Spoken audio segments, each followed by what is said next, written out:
You could do what other people do. They just this isn't working. Okay, I'll do it this way. You could just do what other people do and cover up the camera. How's this gonna work? Oh goodness, my hair's everywhere. Hold on. There we go. Wait. Yeah, I think that works. Are you still there? Lark. You can at least be on the chat. It's not like many people.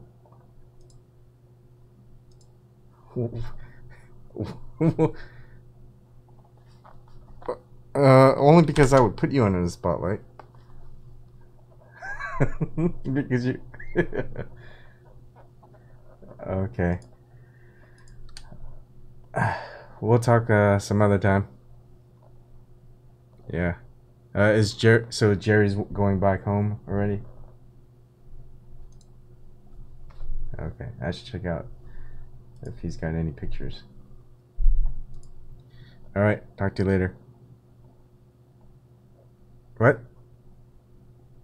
Okay, bye.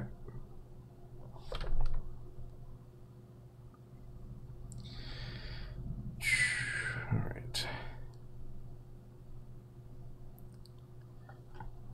So no one's responding on for the other host, so I guess I'll start it and something happens. Hey someone, how's it going? I look tired. It's me getting old. 20 minutes. Like everybody's busy these days. Is the world ending or something? What's going on? Alright, hold on. What? No, come on. There we go.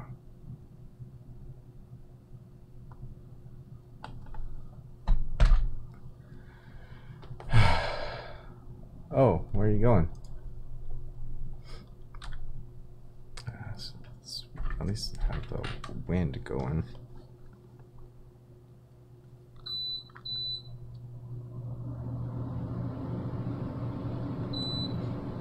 That stinks.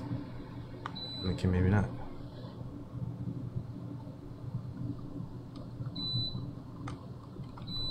Sorry. Oh, that's cool. Yeah, I was just talking to one of my friends, old friends. Wow, it's like 25 years.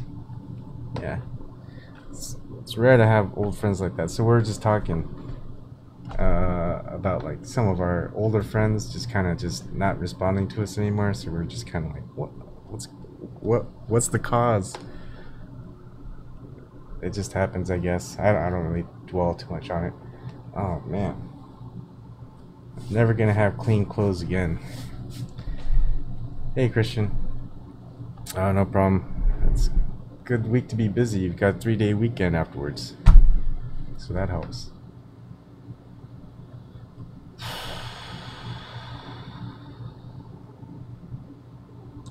My hair's a little puffy up there. Maybe I get a little, maybe it's like a little new thingy.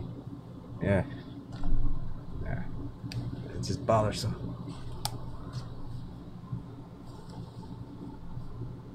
Steve Aoki. Whoa, 100 degrees, 105. Oh, Snarky, you got the right idea. Hi, Shirley. Yeah, once people get on, I think I'm gonna go and get a drink. I still have some vodka left. Oh, no orange juice. I need to stop by the store, so I might leave to go to the store. So if someone can host, I could do some shopping. 1329.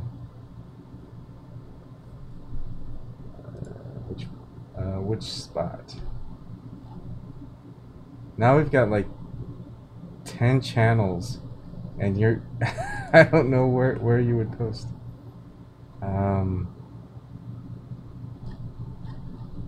Whoa, what is that? Is that a gaming chair? Wheelchair? Gaming wheelchair? That's pretty awesome. Yeah. Never mind.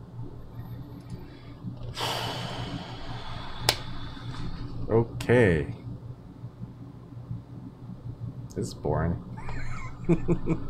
At least, I guess I'm used to talking to myself. Hey, Forsaken. I used to do that a lot as a kid, actually. Talk to myself. I think people thought it was weird. I guess it is weird. But most of the time I would talk to myself when I'm by myself, right? So what are you going to do? Is just kind of be quiet. Might as well make some noise.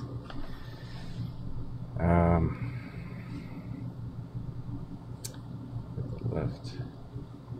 Yeah, you should make a instruction manual on how to do that. I would definitely like something like that.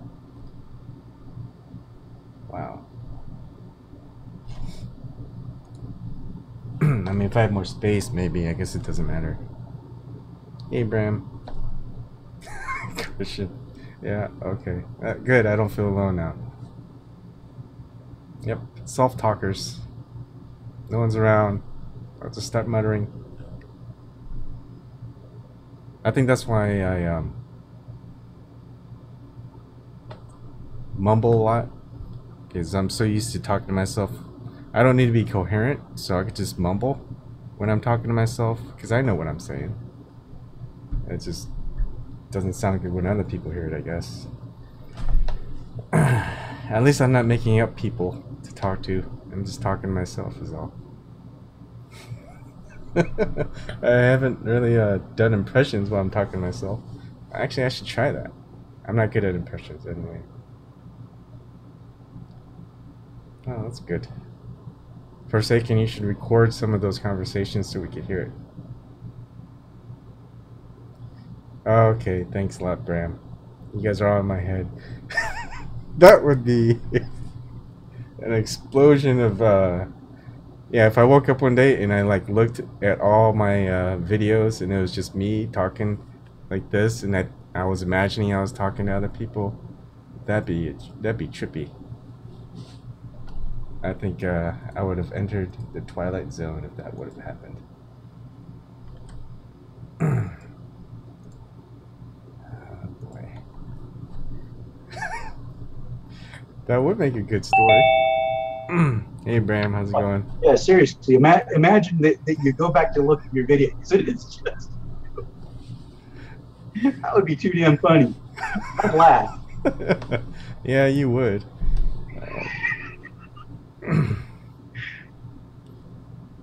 Moon Knight. I don't know that reference. Yeah, I can take over for a little bit. I've been messing around with the new my new BIOS. It's not bad. It's fixed a lot of my issues. Okay. But everything is pretty much stabilized now. It's nice. Is it a beta BIOS or is it an actual? It's a full BIOS update. It pretty much fixed everything. Nice. I don't have any problems. You said you had Gigabyte? Yeah, it's a Gigabyte gaming case. Yeah. Okay. Yeah, they're pretty good at BIOS updates. Asus, I'm not sure what they do. They test it out, and they just keep it in a beta stage for a long time, and then they'll release a stable version, and then they'll have another beta BIOS for like 2 years, and you're like, which one should I use? So Gigabyte does it good. All right, so I'm gonna switch to you. I've had ports before. I was not too happy with their support, to be honest. I had major issues with what was it? It was an old AM3 socket port. I just had all kinds of problems with it, and it just kept giving me the runaround. And they wouldn't RMA it, and I was like, you know what, forget it. I'm gonna go ahead and buy something else. Yeah. So that actually happened to me once with their motherboards, and so I've kind of been put off by Asus. I was actually put off first by they bought out another motherboard company. I think it starts with A. I can't remember their name. ASRock. So, and they're pretty horrible. ASRock customer service. But I mean they're owned by Asus, and so Asus is horrible. So I was like, okay, I really like their products, but I just can't handle this bad customer What, support. what I like about Gigabyte is they actually own their own factories. They don't have third party making like Foxconn. Foxconn makes most of the boards for Asus and Azure. Most of the motherboards in the market are made by Foxconn. Okay. Gigabyte has their own factory. They're one of the few that does. Okay. I think another one might be MSI, if I'm not mistaken. MSI, I think, might make their own boards as well. They're one of the few that does. What about EVGA? EVGA does too. Yes, Okay. EVGA does make their own. But they just make Intel. They don't do anything for AMD. Yeah. I mean, EVGA's, I've had bad experience with their motherboards, at least their X58 motherboards. But I guess their high quality ones are pretty reliable. It's just probably not I've always owned their GPUs and power supplies, which have been rock solid. Yeah. I've never had any issues with their GPUs or the power supplies. I've got a classified card I'm running right now in an EVGA power supply. No issues, rock solid. Their power supplies are just rebranded. They're usually they're Superflower or Supersonic, one of the two. Yeah. And is it Supersonic? Is that right? Yeah. I thought it was another name. But yeah, they're really good. And but the EVGA. Yeah, Seasonic. Seasonic, that's right. Yeah, I love their power supplies. EVGA's customer support though is really nice. It's good. Their customer support is it's very good. Yeah, so I mean I would stick with them. So like Gigabyte, MSI, EVGA, I've had good customer support, good RMA experiences. Asus and ASRock, one bad one pretty much makes you just not want to buy them again. Yeah. And the thing is too is I still know the rep with Gigabyte from doing reviews, so I still know Sophia from Gigabyte. Okay. If I run into any issues, I can still call her. I'm surprised. I want to look up. It was SOPHIA. I can't remember how it's spelled.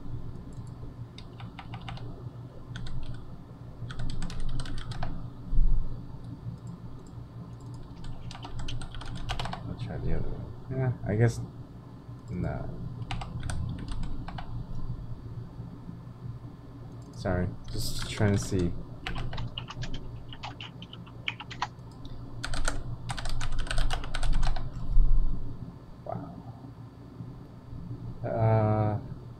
Yeah, it's funny because looking at a lot of my stuff. I did a lot of stuff back in 2009 to like 2013, some in 2014, and it just started dying down. It's like basically once you have a kid, I think you just stop doing computer stuff. Yeah, that'll do it. Let's see. Service center, no name.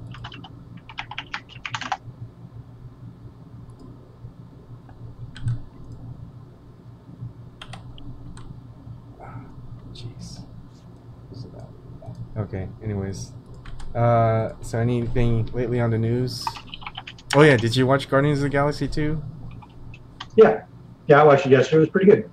What'd you think? Did you watch the first one?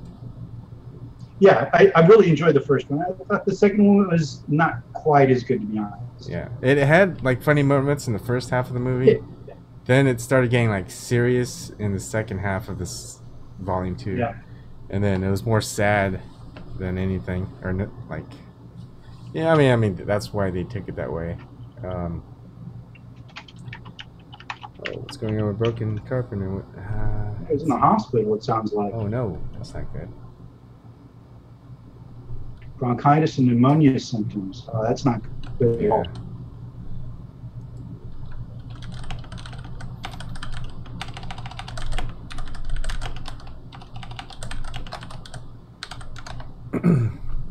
Hey, for a second.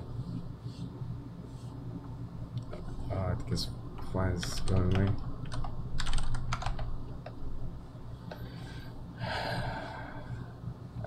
Yeah, so I didn't.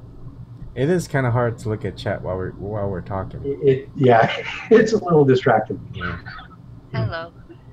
Hey, for a second. Yeah, I didn't want to turn on the audio here till I turned off the YouTube audio. So. Okay, makes sense. Gotcha. So, what's your? You have an old gigabyte with your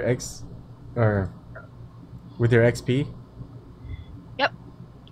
I can't remember what the model number is, but yeah, it's a gigabyte motherboard. It's got the only thing I remember offhand is that it had dual network cards, and I don't know. It hasn't given me any problems at all. Yeah. Do you, like there's a specific page that I used to go to. This guy looked up all the like voltage regulators, capacitors, everything, not just. Oh, go ahead. Buildzoid. Is that his name? Most likely, he's the one. He does all the videos for Gamers Nexus, and he's got his own channel. I think it's called Real Overclocking, if I'm not mistaken. How do you spell his name? Build, and then Zoid. It's just one word. Buildzoid. Okay, I'll see if it is. Probably him. He's been around for a little while. What's funny is he's kind of a young guy. I think he's only like in his early 20s, but he's been around for a little while and really knows his stuff. I'm not sure if it's him, but I'll see. It was like an old. I have it bookmarked somewhere, and it's really good. It gets really in depth and the MOSFETs and all this other stuff, and just kind of compares them to other boards. He really takes them apart and just looks at them, see where how good of a quality they are. So yeah. Like how if you're overclocking, you want to make sure that those components are just as good as it's just the power going to the CPU. Well, MOSFETs are primarily for power regulation. Mm-hmm. Right. It was also, if you use them correctly, you can actually turn them into an inverter. Yeah, it was actually Buildzoid's recommendation on the case that made me go ahead and get it. Yeah, he did a full analysis on all the MOSFETs and voltage regs. It was he said it was probably the most efficient AM4 motherboard he'd seen. Yeah, and if you guys thought that mainstream media news is very propaganda-like, review sites. That's putting it lightly. Even more so. Yeah, tech review sites. So. Yeah, I mean, AMD, Intel, Nvidia, all of them are guilty of making sure that their review they don't get bad reviews. Yeah. And if you give them a bad review, you're not going to get a product from them again. Yeah, being that I used to work for motherboards.org and Tech It Tomorrow, I can attest to that. If we gave somebody like a really nasty review, it was going to be a while before we ever got another product. Yeah. Yeah, it can get ugly. Yeah, they don't take to bad reviews, even truthful bad reviews, very well at all. You guys want to know an interesting Michigan electrical grid fact? And the only reason this crossed my mind is because you brought up MOSFETs. The UP and the LP, literally their generators are 90 degrees off phase from each other.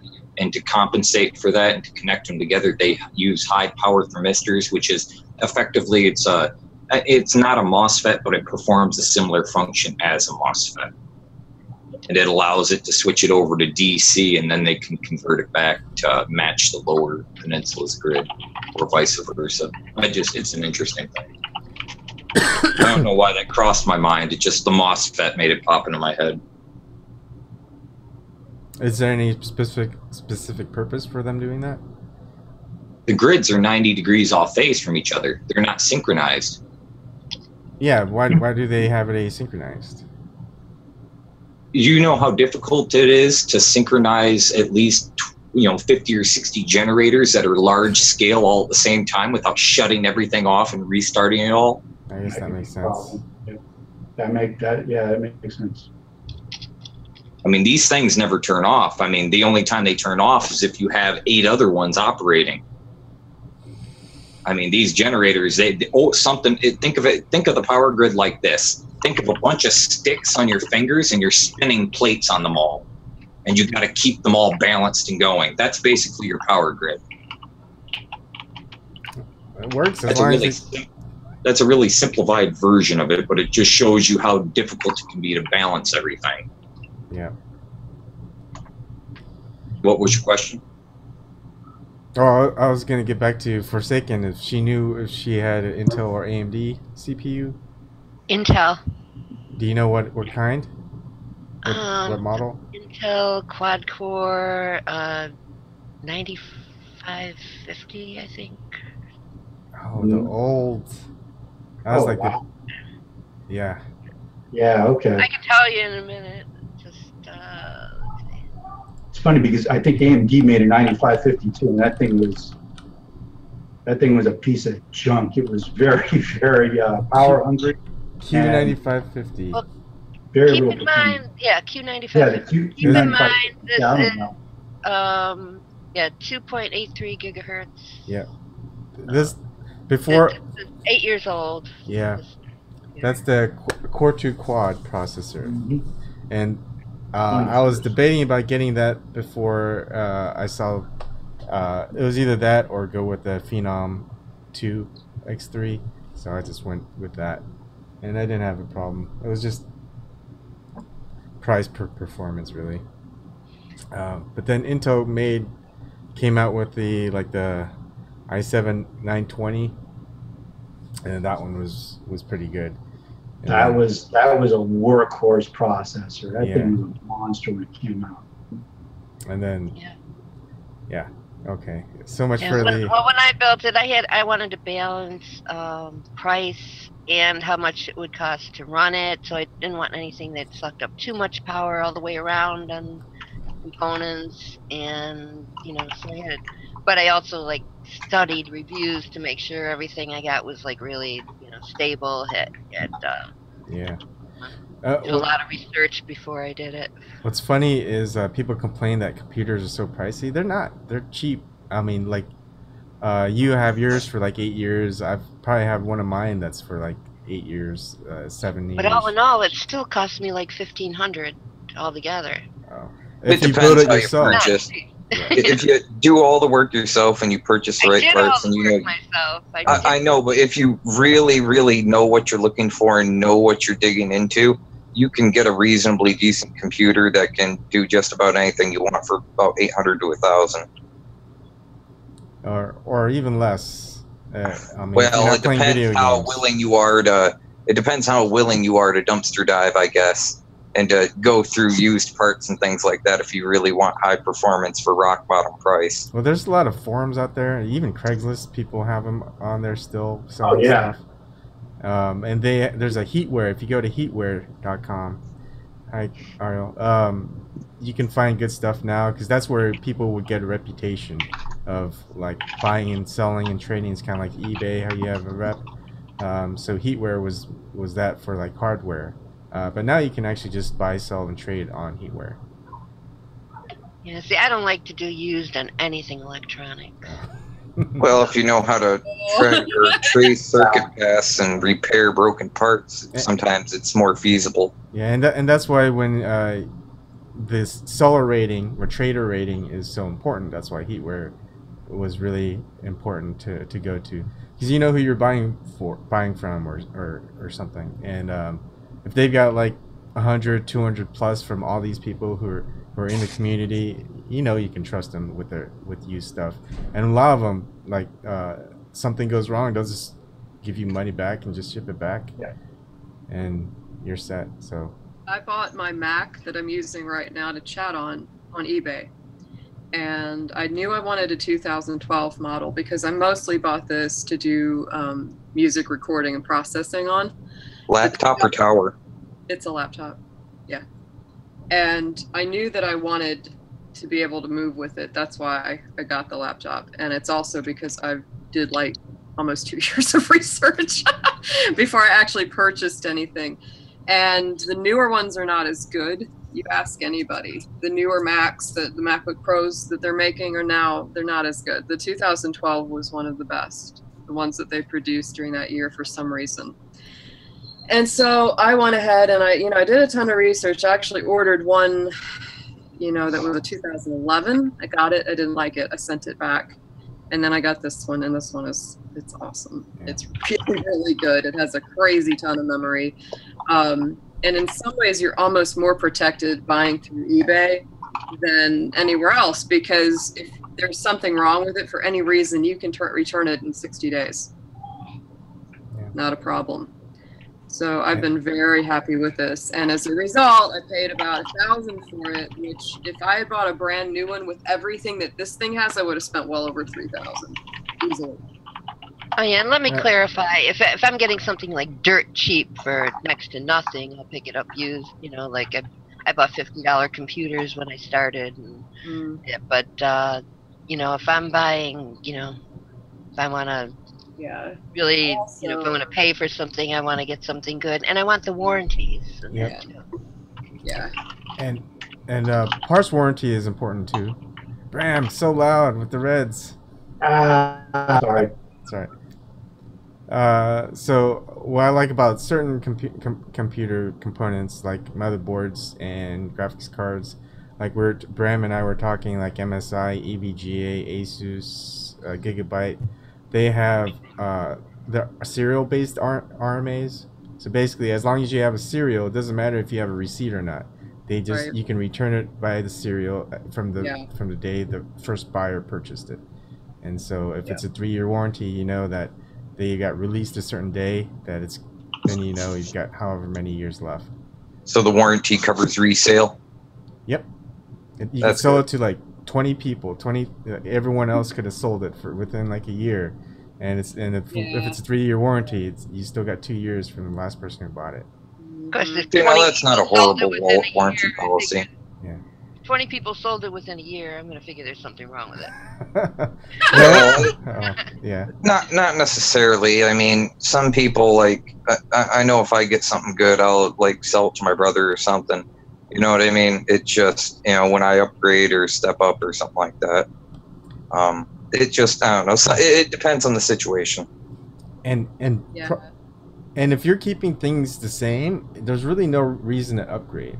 The only reason to upgrade, for a gamer, would be a graphics card. But you don't need to upgrade a graphics card unless you upgrade your monitor. And the only reason to upgrade your monitor is to get a higher frame rate. Or if you're running one hell of a CAD program. Then you want some processing power. Yeah, or you could also get a workstation graphics card, but the thing is, you could get a non-workstation graphics card, just basically a gaming graphics card, and you can make some modifications to it, soft mods, and you can make it into a workstation graphics card that costs sometimes up to like $5,000. So there are websites that actually show you how to do it, and they actually have BIOSes where you can flash and all this other stuff. That was only like 4 years ago too when I looked into it, so it's probably a lot more advanced now. But it's kind of amazing. I mean, it's just if you think everything's just getting more efficient, not necessarily more powerful. I have the Mac I use just for chatting and for music.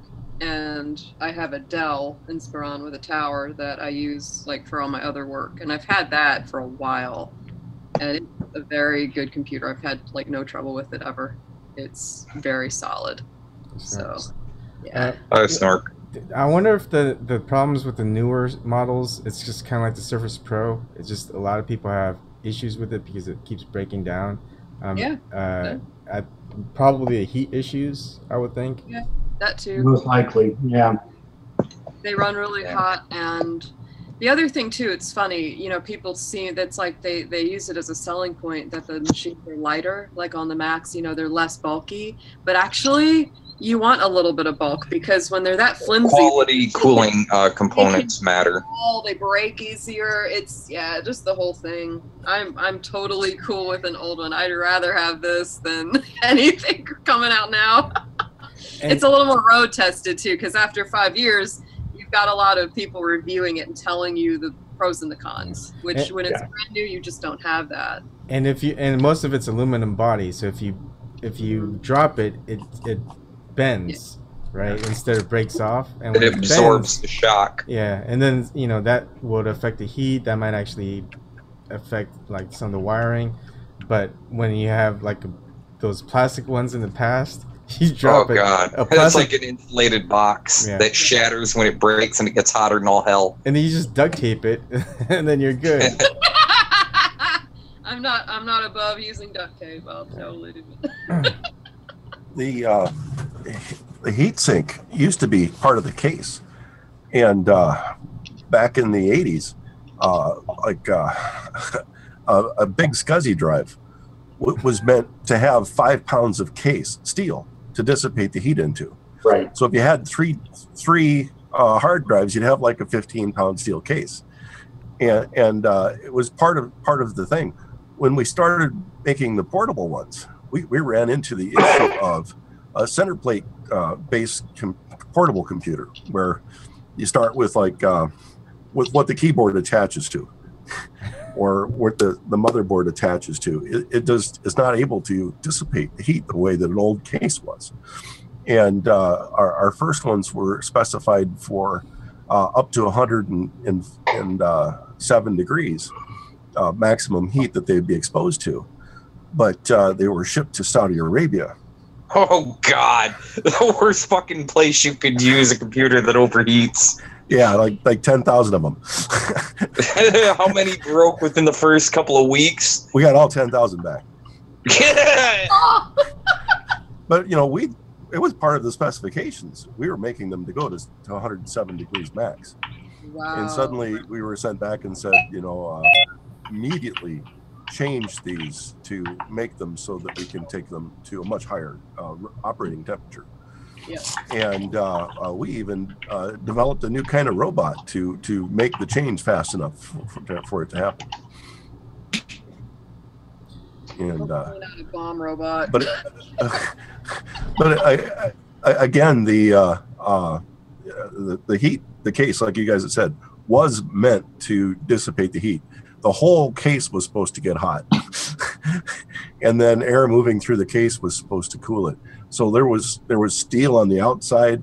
There was a very thick gauge steel that actually your old SCSI drives bolted to, and everything was internal. There wasn't anything that was in the computer that was a mistake or an afterthought. Every little bend inside the box, every little hole anywhere on there meant something. And people just kind of forgot and said, well, let's just use a plastic case.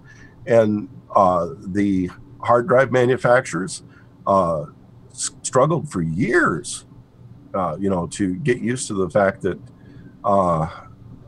they had to keep supplying hard drives to be in business. But the hard drive main component, which was the case, had altered so much, and their customers weren't willing to budge, that they had to figure out, how do we get this thing that's got a constant motor turning it? Well, the lower price ones, 3,500 RPM, and some of the higher end SCSIs were running at 15,600 RPM, and they really gave off a lot of heat, and they needed a lot of mass to dump into. I'm sorry, I'm getting boring there. Oh, this is interesting. I mean, but and when we did the first one, was called portable, but inside the factory we called them luggables. So basically a suitcase. Yeah, it was about a briefcase size. It was supposed to be briefcase size, but it was 24 pounds, and I had to carry it, make it, in the briefcase form, between the factory and my office, which was like a quarter mile away. It was all inside one building, but still I had to pack it up and carry it upstairs, and I had to change my shoes before I could sit down to work at my desk. And then if I'd have to go back out to my factory, which was usually 4 times a day, I would have to change shoes and then Is that because you were trying to keep a clean room? No, it was because the shoes were my ticket to get in the room. What? That does. I'm confused. Why do the shoes matter? You weren't allowed in there without the shoes. Rubber soles? Not only that, but it was a security issue. Right. It was your visual sign that, yeah, I'm allowed to be back there. Right. Okay. They had to specially make them for me. It took almost 6 months to get them. Until then, I had to wear slippers. Oh, wow.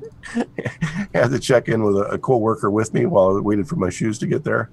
After they finally got there, we found that my shoes were made in Elk Grove Village, a 5-mile drive away.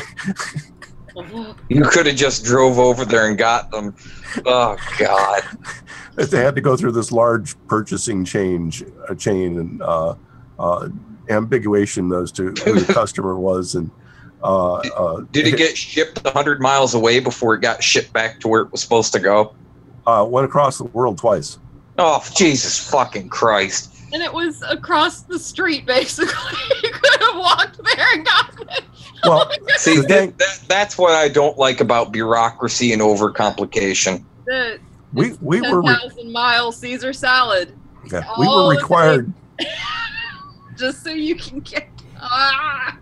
We were required to be at break on time, twice a day. We were a diverse group of people, and that was the time that we were supposed to get together and trade stories and things.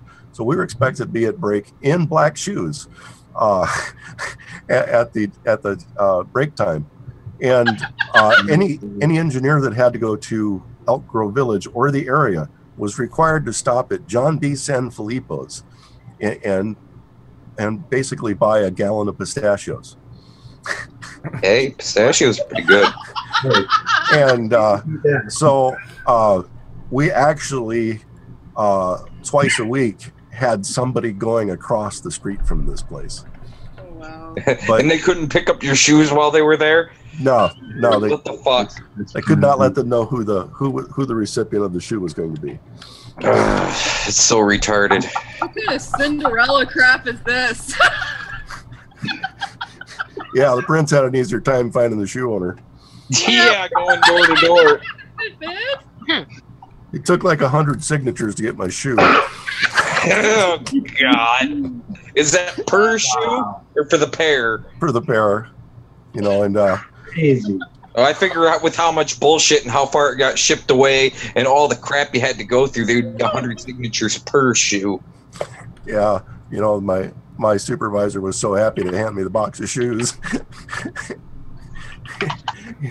And hey, how's it going? Hey, Eric, how's it going? that's life in there. I just felt all day I was changing my shoes. Oh my goodness. One day I got some really comfy black shoes, and there was another guy with the same first name as me that was brought in. It was his first day of work, and he showed up at work, and he had the same name as I did, and he came and he had bought the same pair of shoes the night before he started. And we had shoes that looked alike. My boss took a look at his shoes, didn't see mine. He goes, "Those shoes are disrespectful." He's fired. Wait, what? Those shoes are disrespectful. How can shoes be disrespectful? Shoes, We're the wrong style. So A pair of shoes. I'm offended. quietly put on my factory shoes and slunk out and hid for the rest of the day. I would have told them, it's like, go ahead, take these shoes and shove them straight up your ass. Shoes! Oh, My yeah, shoes are like almost 5 years old. I mean, they're kind of falling apart a little bit, but I'm putting super glue on them. I mean, the only offensive shoes I can think of is if they're just fucking raunchy as all hell and somebody walks by and smell them. Maybe then. Like that. But, Socks and sandals. Socks and sandals. well, that's not really offensive. That's just stupid. It was I hate it when my shoes get out of hand. They run down the hall and beat up people and curse the boss out. Oh, yeah. My shoes are racist, apparently. They start making off-color jokes and just, they're I always think it's retarded. It's like how they made those fucking kid shoes. Oh, let's stick batteries and lights in these shoes. Oh, yeah, that's a great fucking idea. Why not just normal shoes? Yeah, let's be triggered by shoes. well, the clothing was a big issue. My favorite thing was just a pair of rubber galoshes, and I'd put those darn things on, and I'd go get down the creek, and I'd stomp up and down the creek like it was a sidewalk, and it was the best ever. I'm assuming Snork's particular shoes were probably anti-static, or they had a particular purpose besides just being identifiable for this certain area. Yeah, they were beyond your normal anti-static, and they were very expensive. It also had to wear special clothes. Oh no! It was 4 different organizations, and each of them had extremely particular rules on what tie you had to wear, what suit coat you had to wear. So hypoallergenic, it doesn't create debris, not static, kind of. And they were conflicting, because one of them said we had to wear a wool overcoat, and the other said that we could not have any wool on our body. So the 4 organizations had to come to an agreement that I would wear a white shirt, dark pants. I would wear black shoes if I was in an engineering area. I would wear white shoes, or the special shoes, if I was in the what they call SPOs, special projects offices. Please tell me you at least got paid extra for going through all this shit. I got paid well.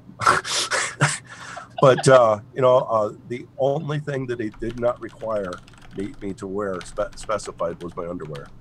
My socks had to have a... No, they had the underwear inspector for that, right? You just different company. But my socks were required to be... The underwear inspector was a different company? Yeah. My socks were required to be moist. Oh, that's great. Could not have dry socks. There's nothing worse than a wet sock. Yeah, it's horrible. Did you get blisters on your feet, or did they start to stink a lot? Oh. Well, because of my damage to my face, it doesn't really show too well in this. But I have almost no sense of smell, so the rest of the people may have suffered more than I, which might be the reason why I had to wear my engineering shoes in the engineering area. That wasn't conditional. They just said your feet stink, man. No. Actually, there was 4 of us, and we all had to change whenever we came back. But maybe all of us smelled, and they didn't want any of us in there. But if we didn't have moist socks, we would not have been properly grounded back there. Wow. So, and it was cool. If it had been warm and uncomfortable, it would have been different. But we had to keep it at 70 degrees in there, and somewhere like 40% humidity. Damp socks suck. Yeah, so it wasn't really a problem keeping them damp. Bean counters. That's the word for it. That's what my dad would call these people, bean counters. Just nitpick. Well, some of it had a legitimate reason to nitpick, especially for the purpose. And the nitpick is at cross purposes with the other person's nitpick. It's like, wow! Yeah, when you start getting contradicting shit, that's where it gets irritating. Some of our CPUs at that time were worth more than somewhere between $10,000 and $20,000 a piece. For a chip about the size of a playing card. Yep. Just curious here. How did you end up getting your what would you say was your right orbital socket crushed? It got hit with a gun butt. Recoil? No, my brother dropped it out of a tree. Oh. Why were you looking up the fucking tree? Because he's on lookup. You never look up the tree when people are carrying shit up it. Yeah. I know somebody just like you that looked up a tree that was looking at a raccoon, and he got pissed on his face. Well, raccoons like to take a crap where they find something really good to eat. No, I'm just saying that's what happened. The person, it was at a campsite before, and he kind of ran off the raccoon, and the raccoon ran up the tree, and then he looked up the tree, and the raccoon pissed down onto his face. He made him mad. The raccoon was like, I'm going to show you. Raccoons are very, very useful on things like that. They'll either mark you so they can smell if you come back, or they will mark a place where they found some really good berries. That guy brought all of ours. I'm peeing all over the place here. So your friend was doing his own marking. Yeah. On himself. Yeah. Never leave an open cup of coffee under a squirrel. Really? Looks like you got some coffee greens in that coffee. Cafefe. Glad I killed Yeah. squirrels. Man, there's like no squirrels in my backyard at all. I haven't seen any squirrels in weeks. If you eat at an open air cafe, pick the one with the umbrella or don't clap your hands.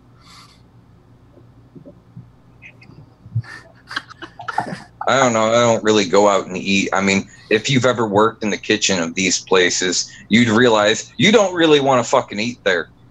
I can attest to that. There's a certain amount of, is it bile and poop and stuff that's allowed to be in cereal? Ariel, did you mention that? There's a certain allotment for everything because, I mean, let's just put it, at some point, it's like you can't get everything out because you're not living in 100% sterile environment. Yeah. Well, that is the difference between drinking water and purified water, or spring water. Spring water is allowed 8 grams of feces per quart, and purified is not. Nice thoughts. And purified is usually half the price. For some reason, it doesn't have the same flavor. A lot of purified urine in shampoos and skincare products because urine is. Well, urine actually has some useful chemicals in it. Just not when you piss it out, it might not be useful, but you can make it useful. Well, it's hard to separate the skunk gland oil from the skunk feces because it's so close together. Mm-hmm. And in what circumstance were you separating skunk gland oil from skunk shit? Oh, I'd never had to do that. I just took a tour. I'm just curious. Well, in what situation are you doing this? Well, Ariel brought up shampoos. Yep. That's an odor intensifier for many shampoos and perfumes. Yeah. And so intensifier, kind of like how they use castoreum beaver gland as flavoring for vanilla and what was it, raspberry? Yeah. Some weird stuff out there. Yeah, it's good to know what names of things are. Yeah, a lot of times natural flavorings scare me a lot more. Yeah. Than it puts the chemical name, because the chemical name, I know they can purify it down. If they put the natural, it's just too hard to leave it natural. Anal beaver gland, yum. They say it gives that musky flavor to vanilla. If you see the word urea, UREA, on ingredient list or shampoos or skincare products, things like that, it's urine. Just letting you know. Well, it's a derivative from urine, but yeah. Yeah.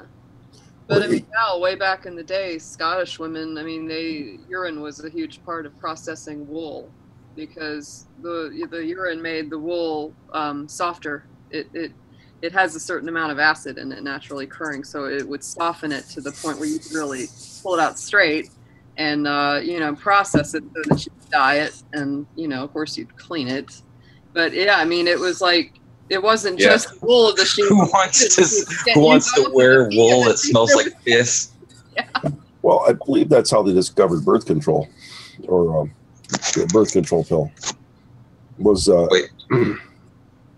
from a constant skin contact with large amounts of female horse urine. Right, yes. Interesting. It's harder to collect urine from males, but they, the birth rate was different, so they looked into extracting the estrogen from horse urine, and that was the original birth control pills. Fascinating, Jim. I'm not saying it currently is. Not when they got all these extra beavers. That was the originator of it, right? Yeah. That's interesting. The things you find out about piss. Well, the Swiss, a few years ago, I read a lot about it in the Swiss. Because Sorry. Power I'm of still getting over the cold. No cough syrup tonight? No, I wasn't able to get out. The Swiss are mandating a switch of their entire sewage system to separate urine from fecal matter.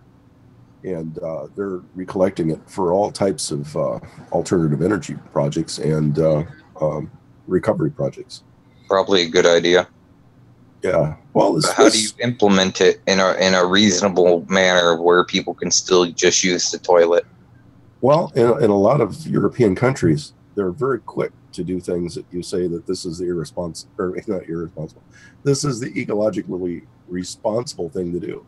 When I was in Denmark, it was only like a couple of years for them to 75% implement the dual flush toilets, the high flush, low flush. Yeah. You know, they decided it was an environmentally decent thing to do, and people did it. Yeah. It's not here. We have a tendency to laugh off safety measures, laugh off any kind of conservative. You know, the most extreme case are the coal rollers, where they alter their vehicles to be even less fuel efficient and dirtier. But in a lot of countries, they sit down and have thoughts. And James, I think you and me are having the same. In other countries, people think. Like, nah! I'm sorry. We can switch to another topic. No, I just posted about the International Space Station and how they recycle their piss. Yeah, but some of those components inside that thing are basically, they use them up as they're doing it, I bet. I don't know the specific workings of that one, but I imagine there's consumable materials that get used. Well, water purification could go to the level where it really doesn't matter. If there's any one substance they can clean, it's the water. And when they do experiments on the space shuttle, they're not cheap experiments. They're not putting a lot of, I mean, they have a controlled environment. They know exactly what's going to go into that purifier before it does. Right. But when they use water for an experiment, they would only use ultra pure water. And that water, I don't care what orifice it came out of, is going to be cleaner than your tap water in any city in the United States. Yep. And ISS, it's cleaner? Yes. Wow. Yep. Even if it's made from piss and shit. What's Ebon doing? Ebon, where are you, bro? Looks like he's flooding. I think we're going to the grocery store with him. Yes, we're walking the dog. You got it in. That was cool. That was cool. Yeah. Yeah. Let's see the town. My spam folder tonight says, now is the time to become a marijuana millionaire. And another guy is telling me a stronger, thicker member is 100% guaranteed. Why do you get so many penis emails? I only seem to get these when I'm on the show. I swear. I just opened the spam. Hey, could you forward me that stronger, thicker member link? Wow. Yeah, just post that link if you don't mind. Oh, sure. It's Ariel's spam folder. Yeah, it's always bad. I don't know why. But it's time to become a marijuana millionaire, man. It's time for that. Oh, that's big everywhere. And I'm not talking about the member. Maybe no, I see that on Facebook. Not the member. I'm talking about it's everywhere. People that are investing and starting up businesses. Oh boy. Marijuana is really huge right now as far as dispensaries. Speaking of piss, so Snort, he sent me something about drinking this straight. And it was that, you know, you have two sphincters, right? Does everybody know you have two sphincters? Does everybody know what those sphincters are, since we're talking about? Oh, you got a lot more than two sphincters. I think we got more than two, right? You have internal ones also. Okay, the ones that, okay, I didn't know that. All right, but now I know. So this can damage the throat, he said, if you don't rinse it quick. Right, Snork? It should be diluted a little bit, and you shouldn't let it remain very long in your throat. Go. Yeah, that's the way to do it. It's important not to tell chaser. jokes before he takes the chaser. What if you blend it in water? Blending in waters is good. What you don't want is, in its pure form, you don't want any droplets getting aspirated into the lungs. It's Right. extremely damaging quickly to the lungs. Well, it just hurts too. Well, it's life-threatening. Oh. That's not good. Then why So are dump some water in that. Take some of that apple cider vinegar and put some water in it. Once it gets past the esophageal sphincter, the one at the top of the stomach, the rest of the body, or the rest of the stomach can handle it just fine. There's nastier stuff in your stomach than that. Oh yeah, you got sulfuric acid in there. Yeah. The only reason it doesn't eat through your body is because you have that lining of mucus on the inside of your stomach. Yeah. It's hydrochloric. Hydrochloric? Yeah. Why did I say sulfuric? Because that's my mistake. Yeah, my mistake. I was thinking something different. Oh, they're both bad. Yeah. So what did you guys talk about on Friday? Did you guys talk about the DNC lawsuit? I wasn't here for that part. What was I here for? Yes. Did you talk about it on Saturday? I'm just asking. I don't remember. I know Talk that. talk about what? I missed that. About the DNC fraud lawsuit that was Yeah, I think we talked about it a little bit. We didn't go into much detail though. well, I'm just going to say something real quick and then I got to get off. I'll get off of it, but I have to vent about this real fast, okay?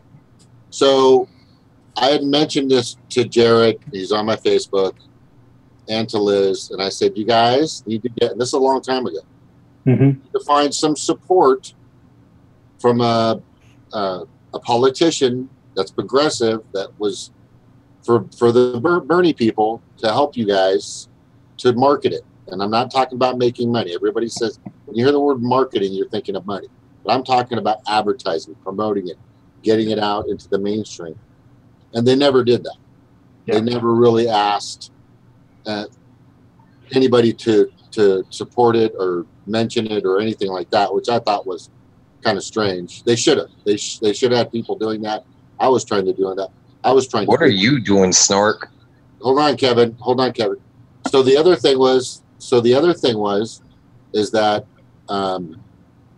nobody ever approached Bernie, who is why they're going after that lawsuit, and asked him point blank. Nobody ever did it or had the balls or thought about it to go, Bernie, so what do you think about the DNC fraud lawsuit of all these people that lost a bunch of money because the DNC fucking stole an election from you?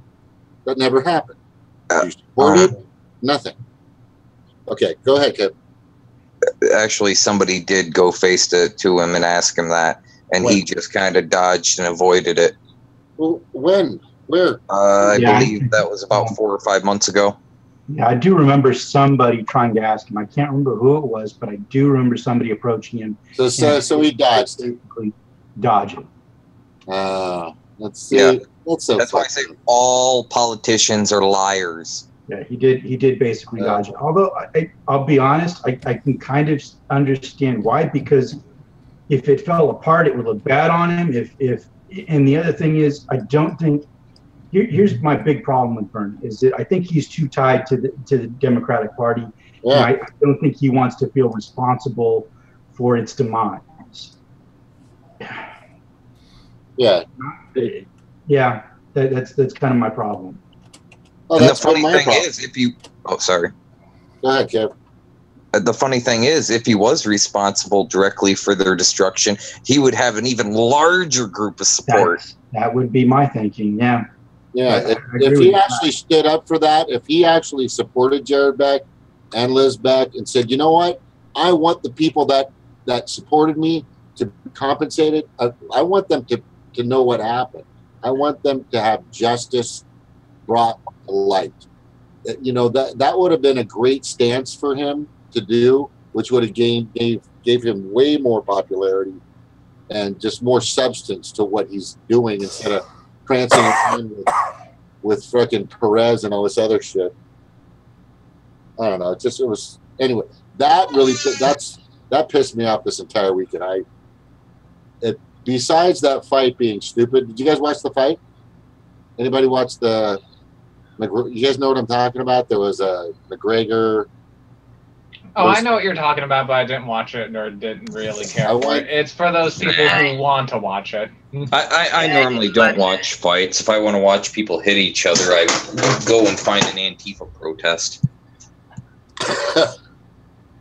No, it was free for me. I didn't pay for it, so that's why I went. I was invited by some people at the gym, and it was just a show, man. These guys got paid. Mayweather got paid $200 million. Conor McGregor got paid $100 million. This is not just the endorsements from logos and products that they wore and things that they said. So all in all, money that was handed to these guys, over $500 million for, I don't know, 40 minutes of playing with each other. I don't know. It's just fucking crazy. Well, when you put it that way, it sounds dirty. It's just, I don't get it, man. It's just, you know, I understand the sports. I just think boxing is over. But I also, and I know this isn't a good topic for you guys, but MMA to me is something that's brutal, vicious, but at the same time, it's not as damaging by far than boxing.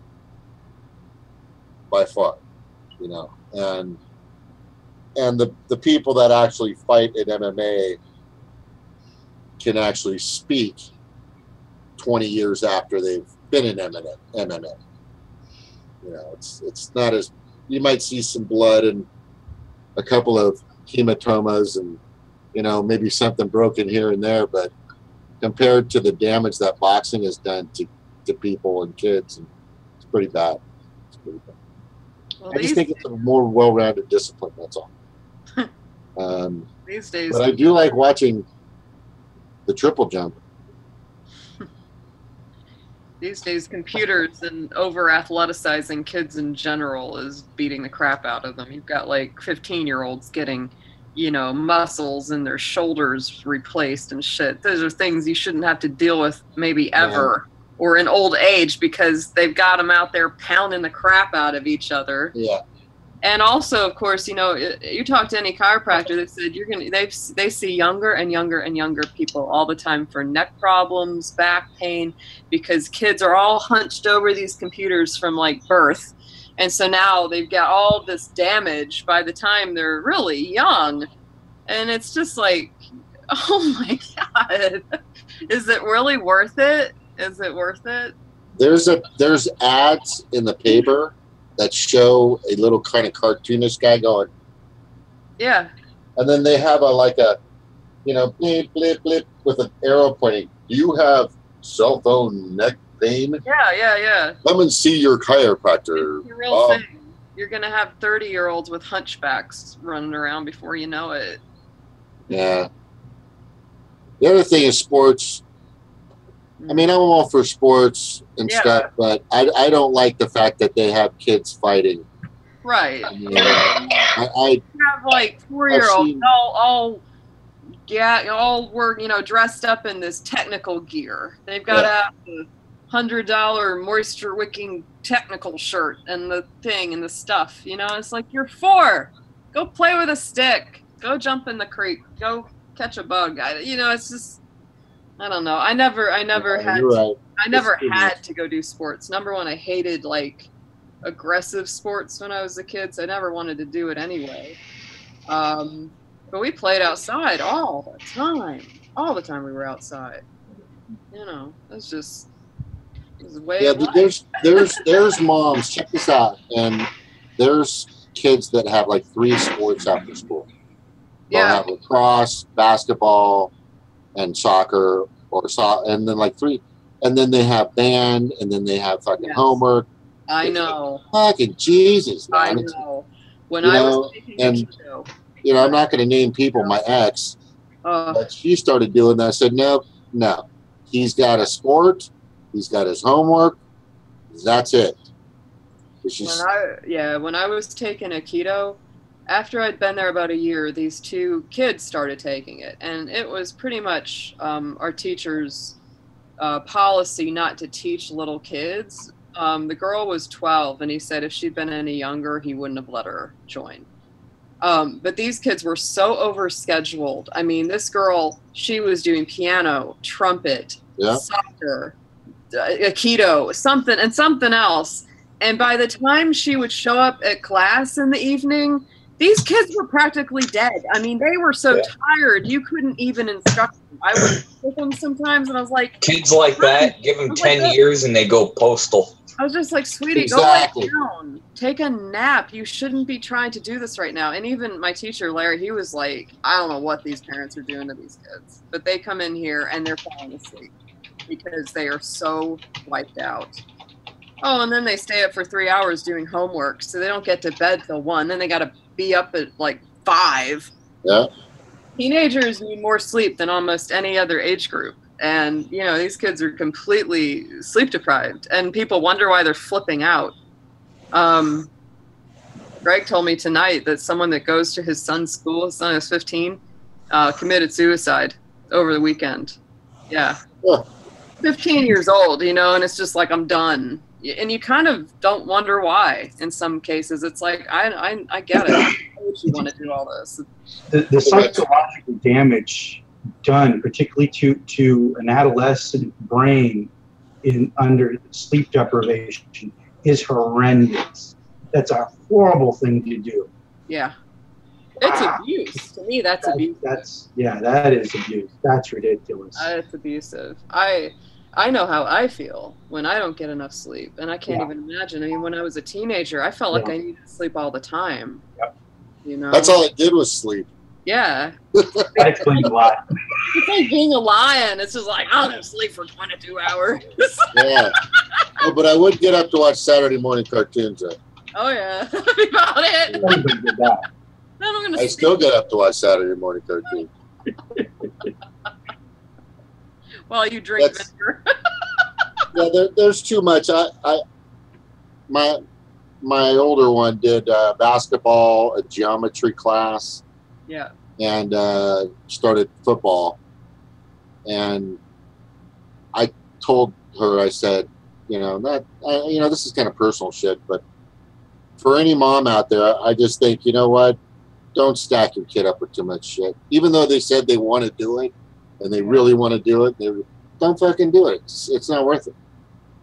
Because he was just, the geometry, he did good in the geometry, but he got injured in football because I told her, I said, any fatigue, any kind of lackadaisical thinking, when these guys when this 280-pound tackle is barreling at you at 15 miles an hour, and you're not in the right position because you're kind of just a little tired, and you get blown out. It's that quick. So you need to be for any sport, even basketball. Even when you're playing basketball, you got to, these guys are moving so fast. Baseball, you throw a freaking baseball at somebody, and they just make a slight miscalculation. The ball hurts your head. It hurts. Yeah. So many different sports. In wrestling, I mean, just name the sport. So you've got to just let them have fun at what they're doing and let them have, but just when you start stacking it on like that, you're just asking for injuries. You're just asking for something to happen. So anyway, that's over. Yeah. It's funny because, when you got to think for the past 20 or 30 years, a lot of parents have been maybe not intentionally, but they've been authoritarianism for the most part. Like they try to control and regulate every part of an aspect of a kid's life, and that's just fucking insane. And then you ask why the kids got to stick up their ass and they're fucking insane 90% of the time. It's like you're the one that fucking did it to them. Most people would be under those circumstances. Yeah, I mean, when I was a kid, there was never any pressure to have to do something. You know, it was like, I liked ballet, I liked dance, so we did ballet, we did tap dancing. I was always drawing. I mean, I was just constantly drawing on everything I could get my hands on. And I loved to read. You know, and we did different things, but I never had this feeling like my mom would be really mad if I decided I didn't like it anymore, or if I wanted to do something different. There was never this feeling like the wrath of Khan was going to come down on me if I said, you know, I really am tired of this. So as a result, we did a lot of different things, and we got to know a lot of different things, and it made it a good thing. It wasn't like I started doing music when I was like 15. I didn't, you know, people always see me play and they're like, oh, you must have been playing since you were 3 years old. I'm like, no. You know, by the time I was 15, 16, I really wanted to get into music. It wasn't like, you have to go learn how to do it. And, you know, that's what I ended up doing for a long time, was doing music. And, you know, people don't let their kids just relax and explore things without this massive pressure of now that I see you like that, I'm going to make you do that for your, you know, for your living for the rest of your life, and you've got to go to college for it now. And it's like, kids like, what the fuck? I just drew a picture. I don't want to be an artist forever. And it's like, that wasn't my life's mission. Right. Trying something. Yeah. Yeah, I it's like, yeah, I just dove off the low dive, and now you want me to be Greg Louganis or Right. something? Now you got to be an Olympic Yeah. swimmer. What in the I hell? hit my head on a fucking diving board. Greatest people in the world are high school or college dropouts anyways. Because they're too smart to get stuck in the system. They don't need it. You know, they're like, you know. A lot of them had ADHD, like Branson. Yeah. He had ADHD. So did Justin Timberlake. One moment, I want to comment on what Ariel said there.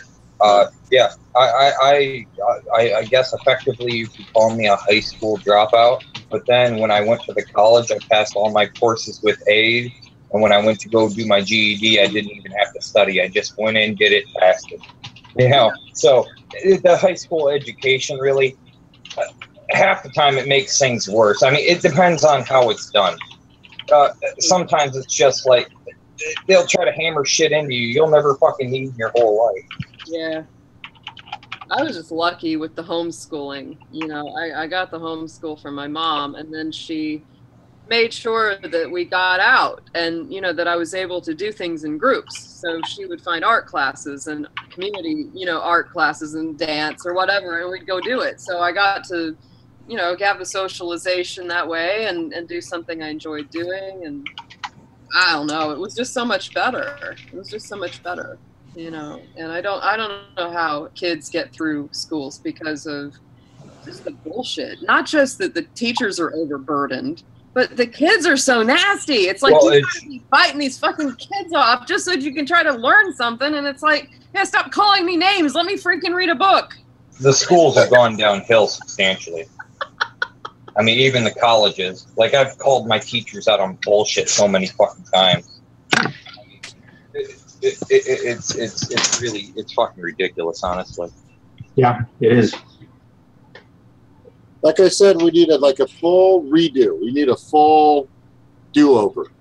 Oh yeah, we need to hit a reset. Completely scratch, just everything. I mean, you know, we're not perfect. Everybody makes mistakes. I get that. Trust me. But I mean, the whole system just needs to be redone and thought out, because the way it's been working, it's been wrong. It's just raising the wrong. The way it's been working, it's literally been producing stupider people, not smarter. Yeah. Because they have no common sense. I mean, look at me. Jesus. You know, I am the. I'd rather learn my shit online. I mean, fuck school. I was in special ed classes. You gotta be careful where you learn your stuff, though. True. And plus, I like to do the research on my own, not Yeah. through groupthink. I would rather do my individual research. Totally get it. Yeah. And, you There's know, a lot of great places online, like the Khan Academy is really good. I was just learning just the other day I just typed in pre-algebra and algebra so I could follow it along with my younger one, right, who's already past what I've already known. right. You know, but at least I I can't stayed even up with remember him. algebra. I stayed up with him long enough. Most things. You know, funny thing is, I passed trig and algebra and all that stuff with an A and never had any problems. But I haven't used it in so long, I would need a revamped course before I started using it heavily again. Yeah. The thing that messes up people so much is truly our entire modern structure. Because when you're a teenager, especially for teenage boys, I mean, the hormones are just raging. And all of that, all of our old biology is telling us it's time for you to be independent. It's time for you to go get a house and a partner and learn how to catch a deer and cook it and da-da-da-da-da-da. And, you know, in almost every indigenous culture, there's a very specific coming of age, whether it's a ceremony, a process, something you learn, etc., that says, now you are a man, now you are a woman, now you're ready to go out there and do that. But we mess with things because we got these kids that have the biology going, you need to be independent, and it just turns into this bullshit rebel angst because they're still under mommy and daddy's roof. And they're, you know, they've got the responsibility of an adult, but they don't get to really be an adult. So it creates all this crap. And so the boys just shut down or they get really aggressive. And girls just get catty and nasty. And it's like, wow, you know, it's like, I think that if I had been, you know, living way back then in a tribal society, I probably would have had the kids and done the whole thing because everyone helped you. It's like, I'm having a shitty day. I need to rest. Take the kid. You know, but now if you have that, you're stuck. You're it. It's nuclear family. Nobody helps you out unless you've just got a big family. Some people do. But, you know, I just think that we're in such an unnatural world. Well, a nuclear family isn't really all that awful. It's more of the community structure that surrounds those families that's the problem. It's non-existent anymore. Yep. And, Yeah, absolutely right. and Americans are so obsessed with we want to be normal. Look, we're normal. We're normal. We're normal. You know, it's like they get in the house and we're normal. See, we have no problems. See, you know, and so it's just not. It's not normal. I think that you know, I would much rather be living in the woods and run around naked. I don't get all this stuff. You know, Right. now we put teenagers in Where's that? bars. And Let us know when that happens. Just nobody worried post about it. insurance back in the day, okay? Nobody worried about saving for You're thinking about booking a ticket to Georgia, James? I was just about to make that call, buddy. Suggestions. No, so like I've said this before, it takes a Elton village. is ready when you are. It takes a village to raise a child. Yeah. Yes. And sadly, when the Healthy people, when the because you're PTA, not- remember the P, what the fuck does PTA stand for anyway? Parent Teacher Association. Parent Teacher Association. Yeah, okay, Parent Teacher Association was more like this cliquey group Yeah. Yeah. that if you weren't in the group, you weren't part of Yeah. any kind of assistance or help. Or I want to give an example of how horrible a PTA has been.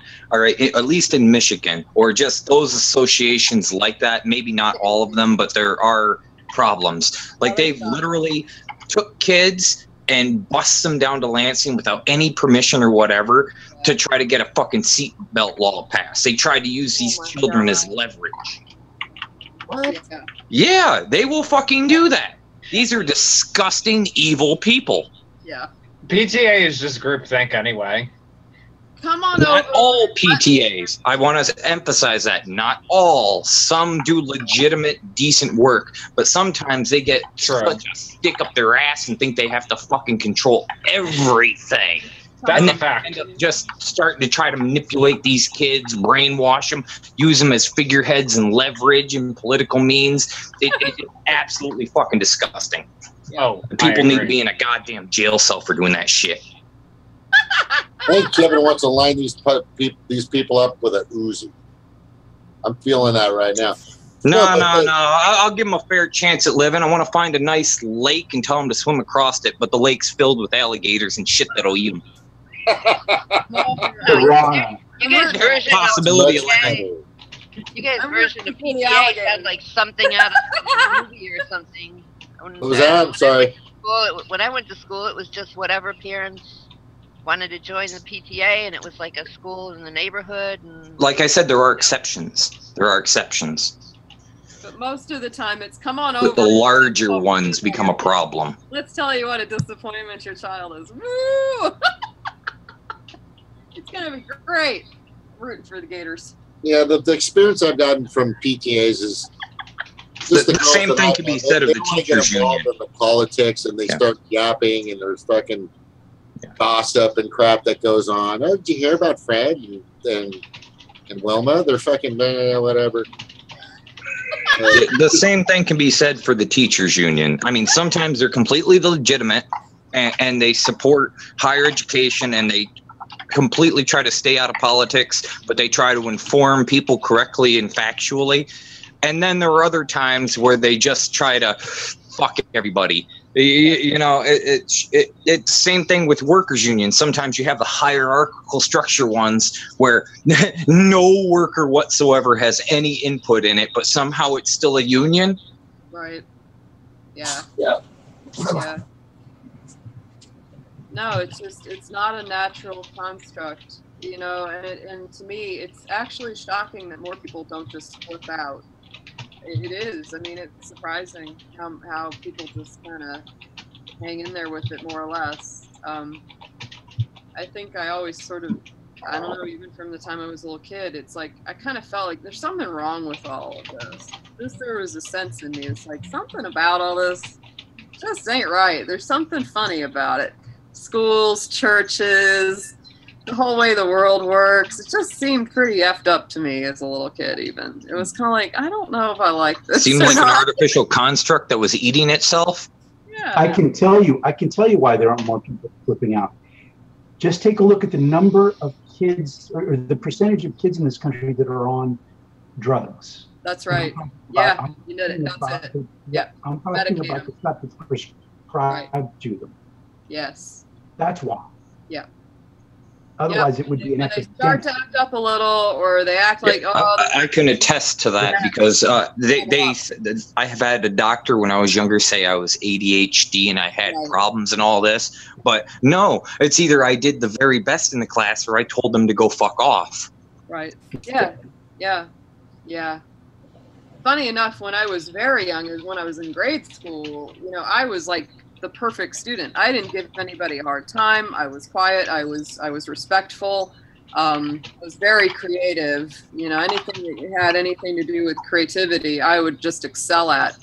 Like they gave this thing out for doing like a poem or something. I didn't just do a poem. I made like a freaking book, like a whole book.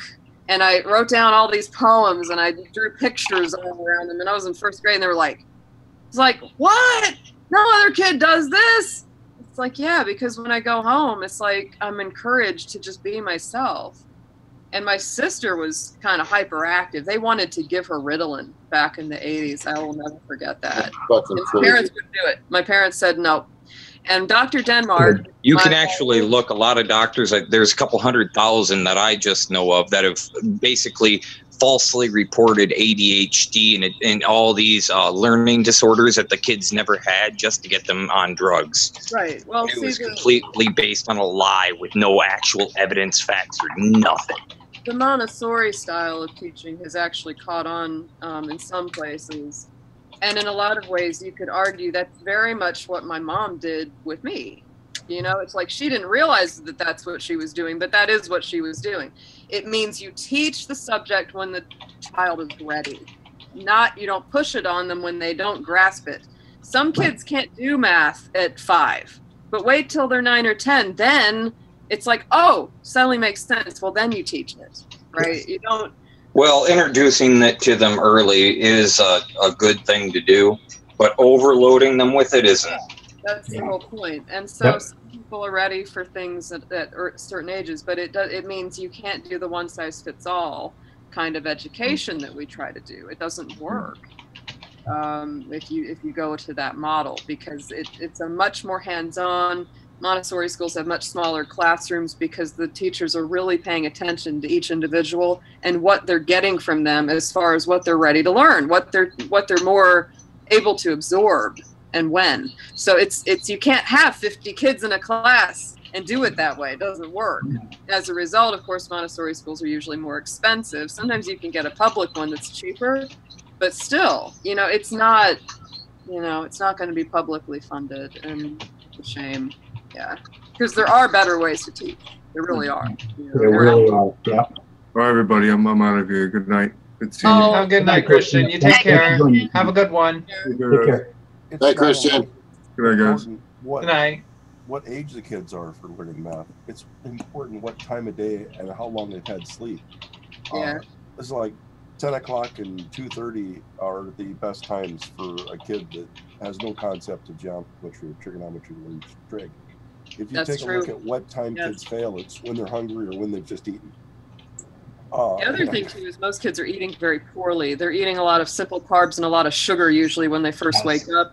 So they get a boost of energy and then they crash. And by the time they're at school, they're just falling asleep on their desk, And I find that hybrid education is best, where they see something online, it's immediately followed up with a human interaction, and then a chance for them to practice. And that keeps repeating.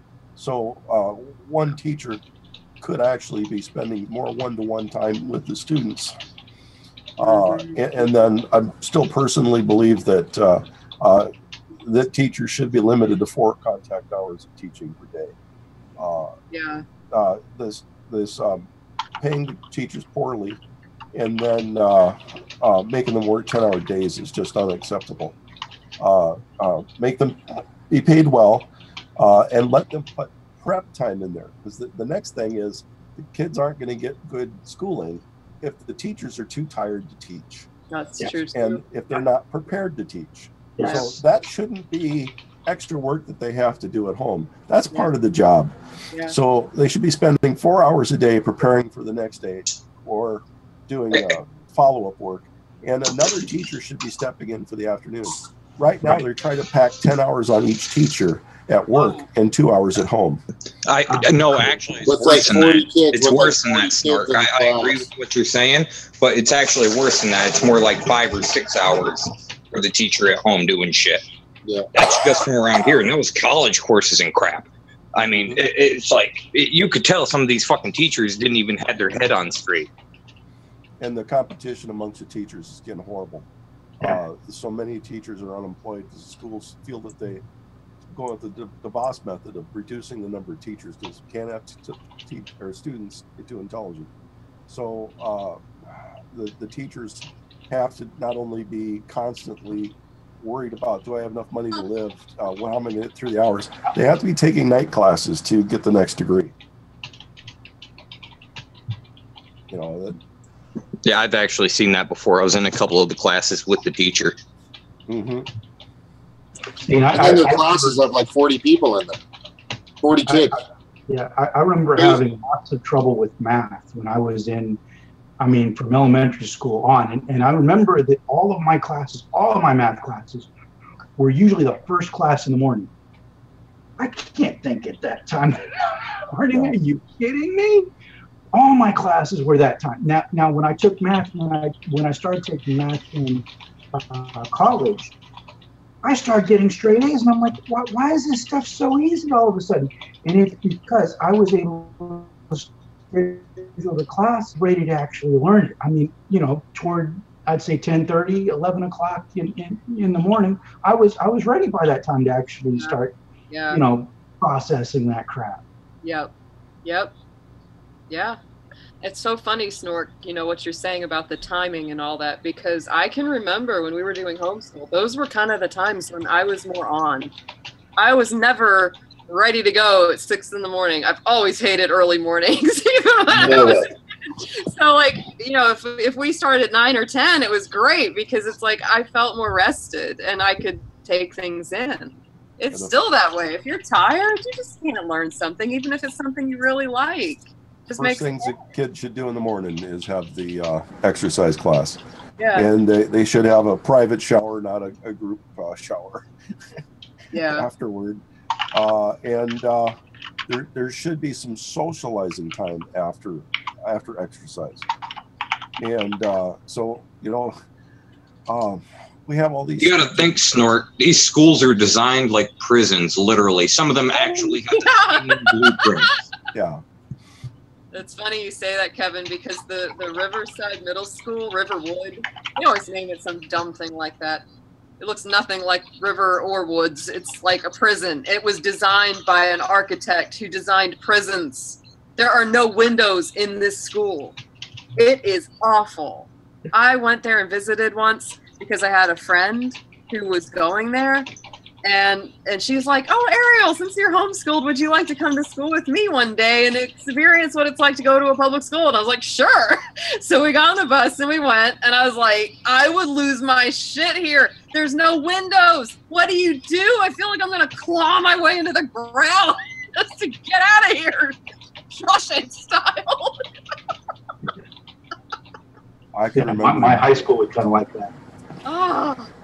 Can't have the kids looking outside. They might see a tree or a bird and get distracted. Oh, no. What are you trying to say, Snork? I remember in junior high, we had a tornado touchdown near our junior high. And we had a very large swimming pool in our basement. Underneath the swimming pool was a very large coal room. And we had a coal-fired school. It was just as big a coal plant as our power utility. And during the tornado, they sent us all 2 levels, very deep levels down underground into the coal room to wait out the tornado. And, that would have been horrible. I mean, if anything had collapsed, we wouldn't have been able to get out. Half the town probably would have forgot we were there. And if the pool had lost containment, we would have drowned. Yeah, at least you wouldn't have burned to death. You would have drowned it. Yeah. But I mean, it was way underground, no lights. Our swimming pool had a shaft of at one side of it where it had windows at top, and there are constantly all the windows were blown out, and cold air falls down. So in the wintertime, if it's 10 degrees below zero outside, it would be 10 degrees below zero around our swimming pool. And we all had to go swimming for 2 hours a week. Oh, so shit. You go in there and the instructor's like, "Well, it's the water's 72. Yeah, you're never going to want to get out of it. Yeah. So get down and keep as much of your head underwater as possible, and you'll be okay for the next 2 hours. And it is like during roll call, you're just freezing to death, sitting on basically sheets of ice where that have formed since the last class was in there. Oh my God. And we weren't allowed to wear swimsuits.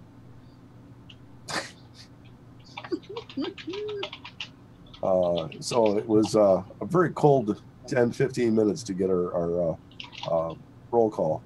And, I just constantly remember that you didn't even want to stick your hand out of the water. It was so cold in there sometimes. Wow. And I don't believe it was 72. The water felt like 72 when you got -10 hovering above it. Yeah. God, it's horrible. Hey, Stevie. Yeah. For some reason, our swimming teacher was replaced the second year, and we got to start wearing swimsuits. Oh man! Huh? You didn't get to wear waterproof burqas?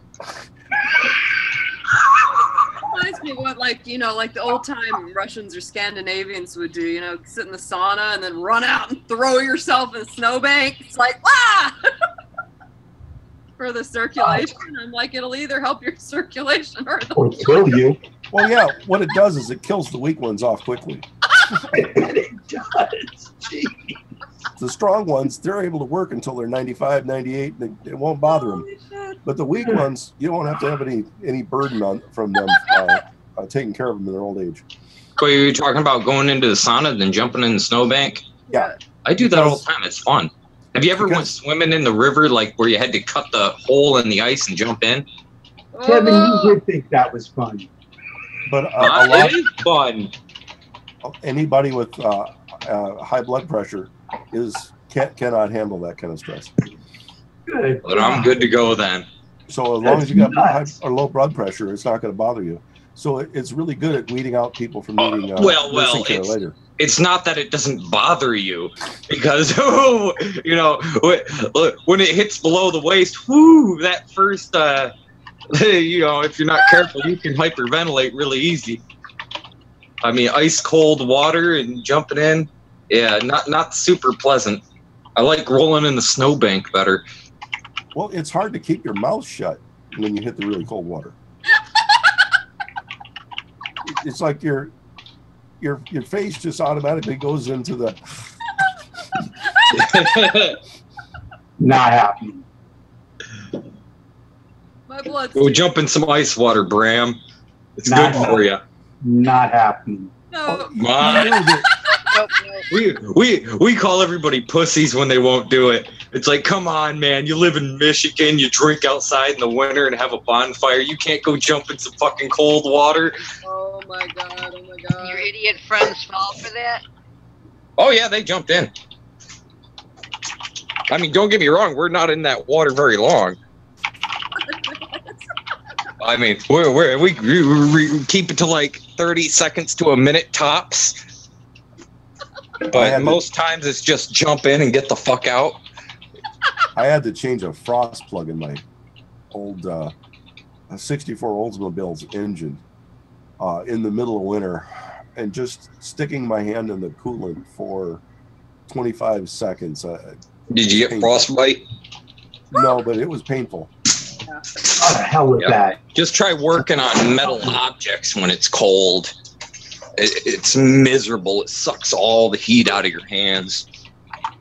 I've been outside without a coat for 2 hours in minus 28 actual. Okay. Were you physically touching metal though and working with it? I had a car accident. My coat was in the back seat. Car was on fire, so I got out without getting the coat.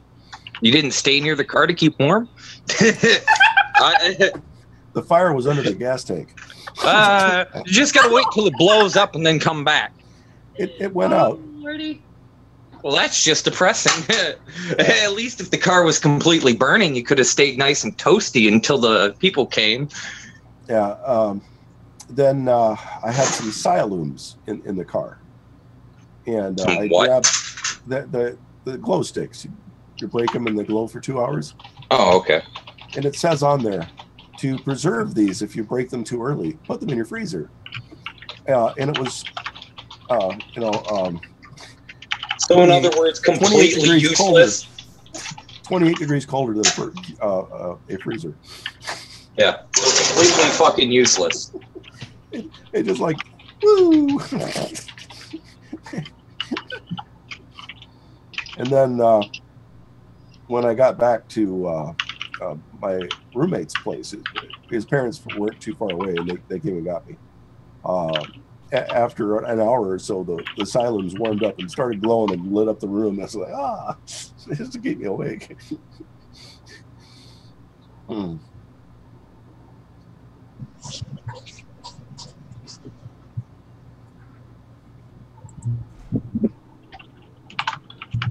Okay, so we're talking about, I've done a polar bear dip. You guys ever done that before? Okay, so you jump in a... Nope. Okay, so hold on. I was younger, definitely younger, a lot younger. I was in the Navy. I was at Bremerton. Yeah, they had those in the Navy. Yes, it was Bremerton, Washington. There was this pond. A bunch of us were shit-faced. Yep, you have to be. You got to be shit-faced. These stories and somebody was walking across this little pond. You got to be drunk to think jumping into ice water is a good idea. Yeah. So one of our buddies fell in, right? One of our guys fell in, and then but it was only 2.5 feet deep of water. So he's standing there. He goes, this isn't that bad. So, but he jumps right out, and I go, I'm gonna go fucking try that. So I got down to the bare minimums, and he was fucking with you, wasn't he? He was fucking with everybody. Don't worry. So I went in there and I kind of slid across the ice a little bit, and then I just going in slow is your worst enemy. You've just got to go in all at once, man. Yeah, I stuck my head in, and the rest of my body kind of went in. I go, oh shit! I pushed out the bottom, but I was freezing, like ice cold, like spikes. It was crazy. No. That's about the closest I got. Like my upper body just got polar bear. Nope. It was crazy. I am too much of But a I soldier. see- You ain't gonna get me in that ice. Not But happening. they have those. There are people that have it's called the Polar Bear Club, right? Yes. Yep. In the Navy, they had the Polar Bear Club. I remember that. Yeah, they do that all the time, and Those people just want publicity. And I know. told The real them, people just go out in the woods with their buddies and do it. it's crazy. and I told them all repeatedly to fuck off. There was no way to do that. There was no way. There was no way. There's not enough alcohol in the world for me to even consider that. Yeah. Not happening. Here's a good point for the I'm Polar Bear with you, Club people. Yep. Look at their noses. The bulb of their nose, it's always like full of spider veins. Yeah. Yes. That's going on throughout their entire body every Oh, time. yeah. That's the closest I ever got to a polar bear dip. Not Yeah, happening. only a polar bear is wearing like a full-on fur coat and layers of Yeah. insulated back, Yeah. so they're fine. You don't have a fur coat or all that goods, okay? So.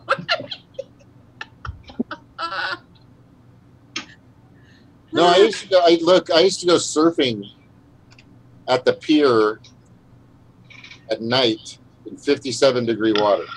Wow. Drunk in it. Actually, sounds I would nice. too, but I had a good wetsuit. I used to do that shit too, but I had a good wetsuit. I wasn't doing that Yeah. without a I good wetsuit. trunked it, dude. I was Hey, drunk. 57 degrees is swimming temperature. That's comfortable. Are you nuts? That's hypothermia, right? Snort? Yeah, maybe in a half an hour, an hour. I got my scuba certificate in 42-degree water in Iowa in winter. Whoa. That's and great. when you first get in the water, the wetsuit doesn't help as much as you think it would. Yeah. No. That's because the wetsuits function on having a layer of water come in between. There's a layer that's it basically uses water as thermal mass and traps it in there, and your body heats it up. Yeah, and you got to wait for that process to happen before it starts to, Actually, be pretty effective. Yeah, to retain your body heat. I was told that I entered the water wrong, that I should have pissed my pants before I went in. Yeah, yes, I've heard, yes. Yep. that's actually true. Right. It sounds Do not- disgusting. yeah, You should have do not pissed yourself. Go to the bathroom before you go in the water. You got to go in your wetsuit. That's the best thing. Oh, what a wonderful Yeah, you got to swim with piss covering. It'll keep you warm. Apparently, especially in Iowa. Now there is a problem with that, and I just read about this just recently. Animals that are attracted to urine. Particularly sharks, unfortunately. Yeah. They have found there have been a couple reports of I think there's one guy in particular in Australia who's been attacked several times by sharks, and he finally admitted that he that's one of the first things he'd do when getting into the water is urinate, and they're thinking that that's probably what's attracting the sharks to him. It's a double-edged sword. Yeah, You can either freeze to death or you can take your pick. And Or that lose a That's gonna limb. happen in I Iowa. don't go surfing anymore. Doesn't not happening.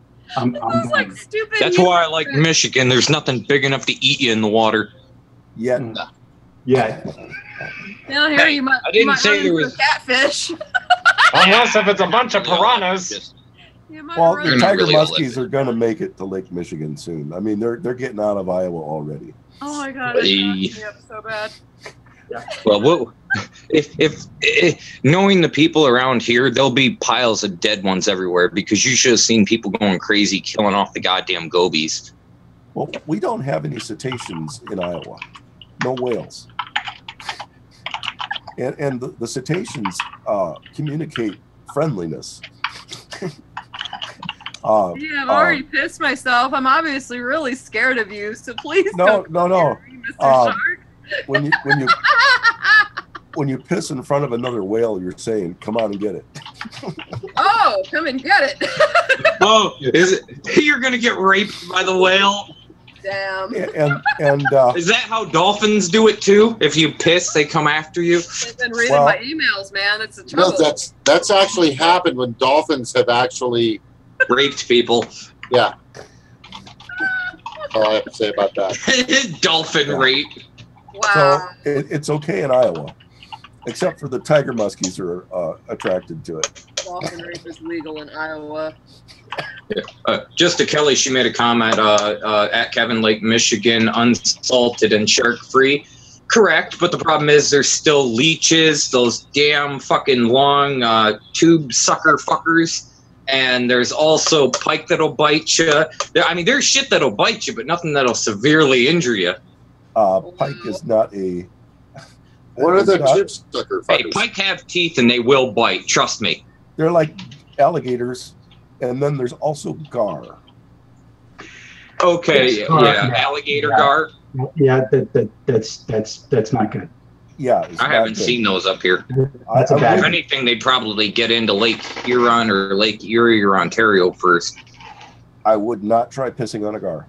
No, that could be a bad day. You know what I'd like to know is the water quality. I'd like to know the ocean. I'd hate to know what's all floating and mixing around in there, but I mean, in lakes and rivers, I mean, if somebody could actually do like serious tests. Well, to put it this way, you can't eat the lake trout here or the whitefish. Those tests are available online. They Are they have posted. and I'm You have to- biased? when they're biased, but when Is it the NOAA? hang on. He's gonna get it. But the thing is, I mean, I'm out in the ocean, and I know I'm getting hit by cesium-133 Oh, fucking yeah. Fukushima. Yep. You know, and I know I'm getting.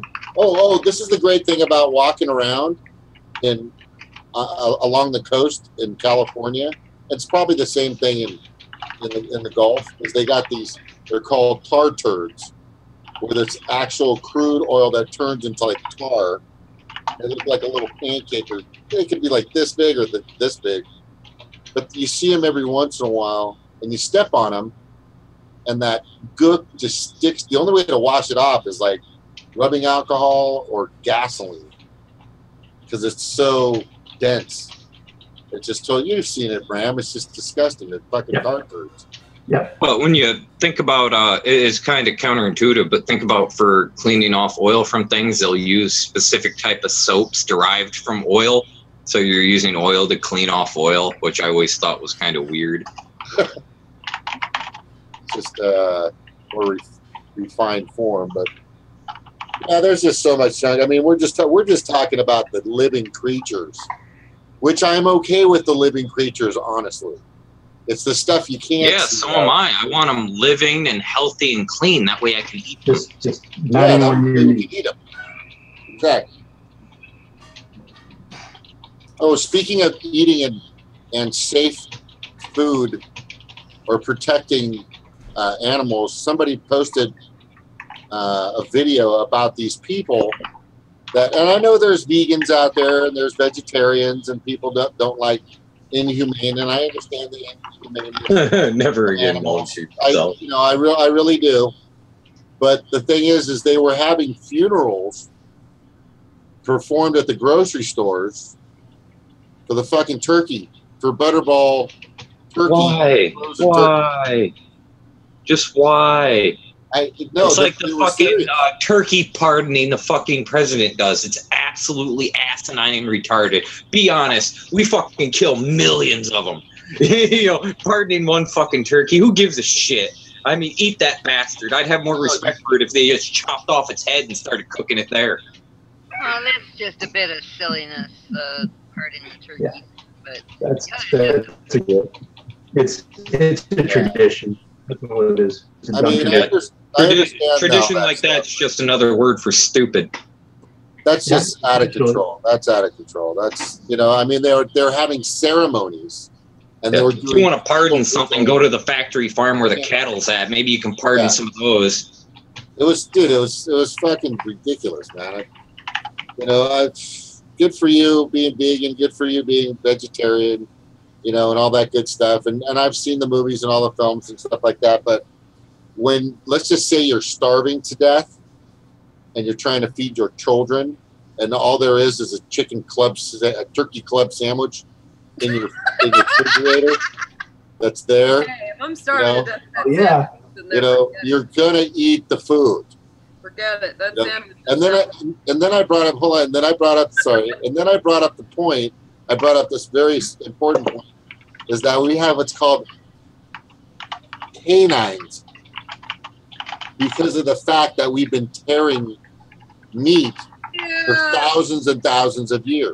But my counter to that is, if those canines work so great, go chase down a gazelle in the field and go take it down. You can actually chase down a deer. Kill that thing for me with your teeth, and then I'll buy that. You can't outrun the deer, but you can outlast the deer. You might not be able to follow him the whole damn way. We use spears and knives and nets and traps. We've been doing this forever, Let's put it this way. I have enough deer just in my backyard on a regular to where I could just sit in my bathroom, open the window, and get one. Illinois has 6 deer seasons, and they go back in primitiveness to killing them with your hands. Yeah, sometimes they're so accustomed to humans, you can just run up on them and grab them. Yeah, their first season is for like rifles and shotguns, and then goes down to pistols, primitive weapons. It goes all the way down to grabbing them. And then if that's not enough, if you go out and hit one with your car, you can call the Department of Natural Resources. Yeah, get a kill tag for it. Yep. I can catch you. Yeah, we can do that here. I have a squirrel. Not as good though. You lose a lot of the meat. I can hit a squirrel right in the head and get you a good squirrel. You can fry Everyone them, has a make them in a thing casserole. about squirrels. Do all kinds of things with a squirrel. Or leave it for the crows. Oh, hawks get most of them. They're always eating my squirrels. I don't know. I've eaten pretty much everything out there. If they don't, the squirrels get used in practical jokes. I don't know how much more I should say about that. Greedy land developers have been on the receiving end of some of my old squirrel carcasses. Do you have a thing against squirrels, Ariel? Because No, I have a thing against greedy land developers. Okay. What's best to do is get one of those squirrels, and after you kill it, if you're quick about it, you can get the piss off it and then coat the buildings with it. It'll attract other squirrels, and they'll start pissing and chewing on everything. And that's a good thing? When those Well, it depends if you don't like the people. when those greedy land people, these home builders, they come around, they knock down one of the nice old houses, and they're going to put up the McMansion. Well, before they put up the McMansion, they put up a sign on the land, and they say, "Look what's coming new!" And Look at this shit heap. they have one of those clear boxes with the pamphlets, so that prospective rich assholes can come and look at it's got the elevator in there, and the dental chair, and the Turkish prison, and the ball turret, and all the amenities, right? So what I have done, this has happened twice. All it takes is a squirrel carcass that has not gotten carried off by a hawk. They're down to the bones. Stick it in the pamphlet thing. All you need is a squirrel and some crazy people to have a good time. Go in there. If the pamphlets are in there, take them out. Usually they haven't delivered them by that point. So you just put the squirrel in the box. I've been really lucky on these because some of them have a light in the box. So it lights up the squirrel. And then take your crazy glue the top down. And so when they come to open it up to get it out, they can't. And so what happens is they break the thing in their fury to get this damn thing off of the sign. And I've done this twice, and they have broken the sign. And you find all the shit like all over the place. Dude, in the middle of the night when nobody's around,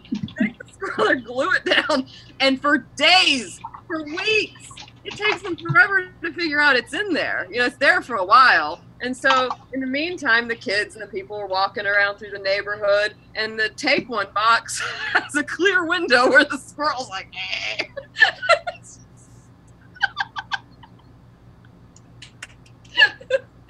Oh, totally channeling my 13-year-old like mischievous boy. James is like, what the hell is wrong with you? You have no idea how much fun and how much laughter that has created for me. And my mom and like people that know me in the neighborhood, and I tell them, I'm like, look, I put that in there, and they'll walk by because they hate this guy, Randy Arndt. He always puts these signs and these things out. He destroys all these nice houses, and he's a greedy shithead. And so they hate him, so they know that I did it, and they're like, yes. Because it's like, it's one of those sort of like, it's not completely like awful vandalism, but it's just enough to kind of go, eh. You want to trigger him? There's nothing else you can do to these people. You know, there's nothing you can do. So I stick a freaking dead squirrel in the box. And I reused him. I reused one of them because the guys, like, they broke it after a couple weeks it had been there. And so I was looking around. I was like, oh, they left the squirrel. So I took a plastic bag and I was like, come on home, Stinky. You're going to be used again. Send him a special gift of knowing he's not welcome. Oh, man. No. One day I'm just going to crazy glue the squirrel to the sign directly, you know, and you'll just be like, eh. There's nothing better than, like, there's a squirrel skeleton with, like, and the tail is always still there. The tail is always there, like the bushy, the fluffy tail. halfway sticking out of the box. So the squirrel skeleton's in there. Give it a little. Also, give him a little spraying present. liquefied manure on jackasses' cars and houses, especially for the condos and fucking big ass multi-millionaire shit. Red letters, it says take one with a squirrel skeleton. It's like, what, take one of those? Oh, okay. I just wonder, like, how many people drove by and went, oh, honey, look, you know, maybe this is the house we should, oh, what's that? Yeah. That's just mildly passive-aggressive. You should see the actual aggressive ones. They took tractors and crushed the fucking cars. Oh, man. They've tied chains to the side of these buildings and ripped the walls out of them.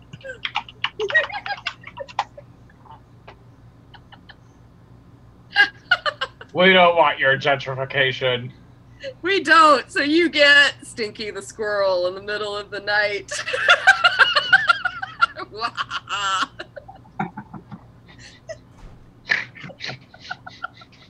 I have so thought about finding this guy, this Randy Arndt guy, and like finding his house and like putting a squirrel in his mailbox. Like, I just like really want to drive the point home.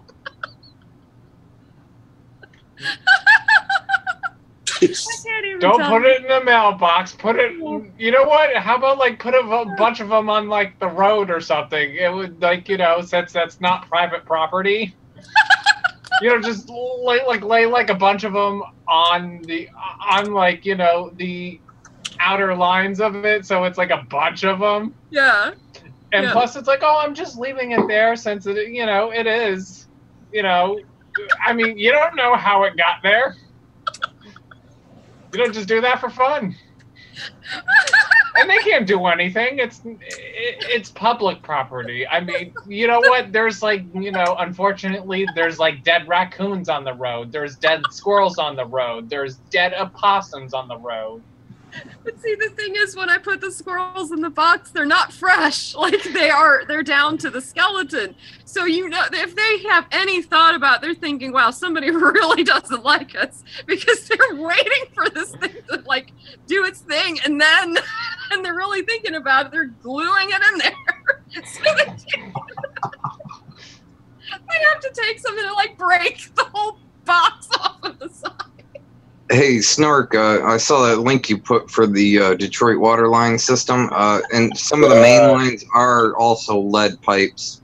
Some of them, not all of them. You got to think, you've got about close to like 50, 60 years of 3 or 4 different infrastructure builds with a shit ton of different varying pipes, and the materials changed on all those houses.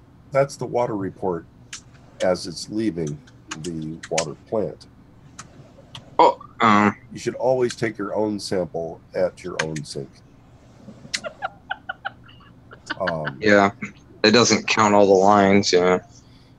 Yeah. So the main problem is just because they didn't put corrosion inhibitors in there. They cheaped out on it. That was everything you add is something you have to take out. I'm like sweating from laughing about this. Yeah.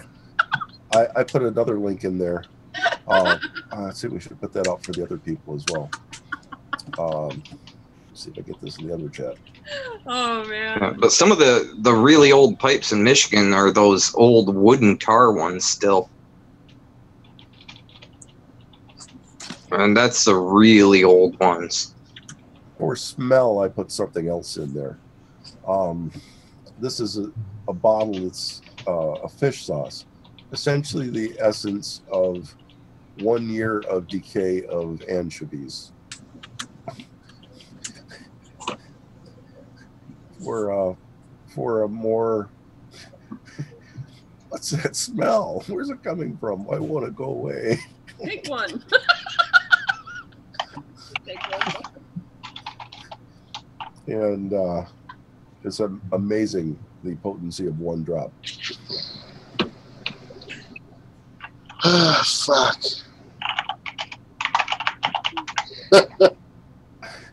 I don't. I think I freaked James out. I think so too. I think he left. I'm gonna have like squirrel nightmares. Couldn't handle it. I've only eaten squirrel one time in my whole life, and it you can obviously tell what it was eaten because it tasted kind of evergreeny. Oh wow, natural rosemary flavor. No, like kind of like pine flavor.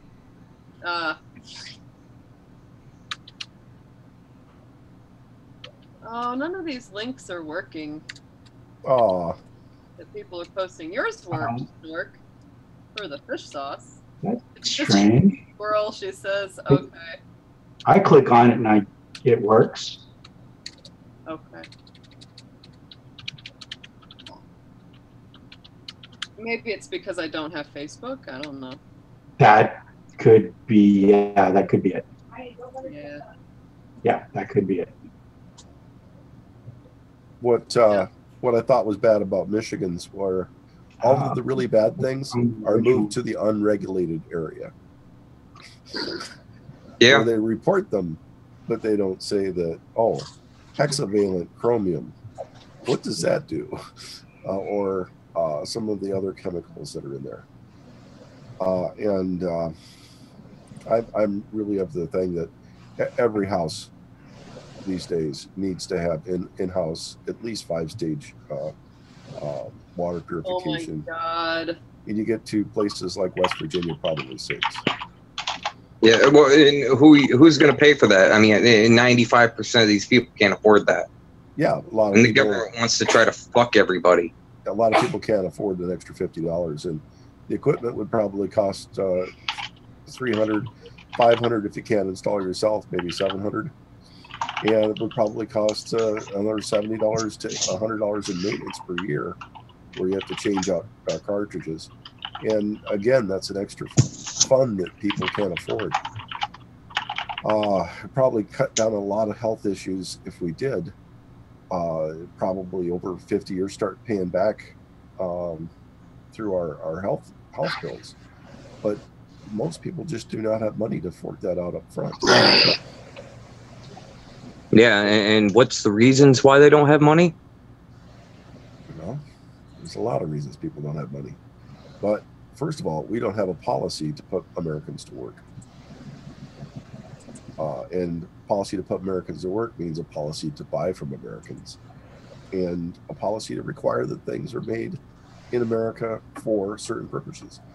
It used to be that if there was only one plant left that made a certain product that the Defense Department needed, they would provide whatever subsidies was necessary to keep at least one plant of that technology necessary. And that was suspended in the 1980s, and that needs to be reestablished. We should not be buying our chips from China and one day wonder why a switch can be flipped and all of our fighters just fall out of the sky. Yep. Yeah, that's the downside of outsourcing for military technology.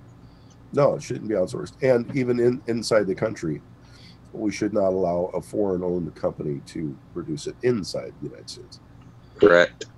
And we shouldn't let a lot of these foreign-owned companies buy up large chunks of land and a whole fucking, they should not be involved to this extent that they are. But you understand, Kevin, that the reason they are is because we allow them to directly buy, and I'm not kidding about this, they buy our politicians. So of course, they can do whatever the hell they want here because this is, again, a capitalistic society where that's called treason. Including our politicians are for sale to the highest bidder. Yep. That's the problem. Now, this fundamental problem. This Osteen Church down in Houston. Yeah. He purchased a stadium and they're using that as a church. Is that the stadium where people were evacuated to from Katrina? That is. Yep, probably. And now the doors are locked, not allowing people to refuge. That's correct. Yep. So it's one of the few places in Houston that's above water, and they lock everybody out of it. 17,000 people, and they're not letting them in.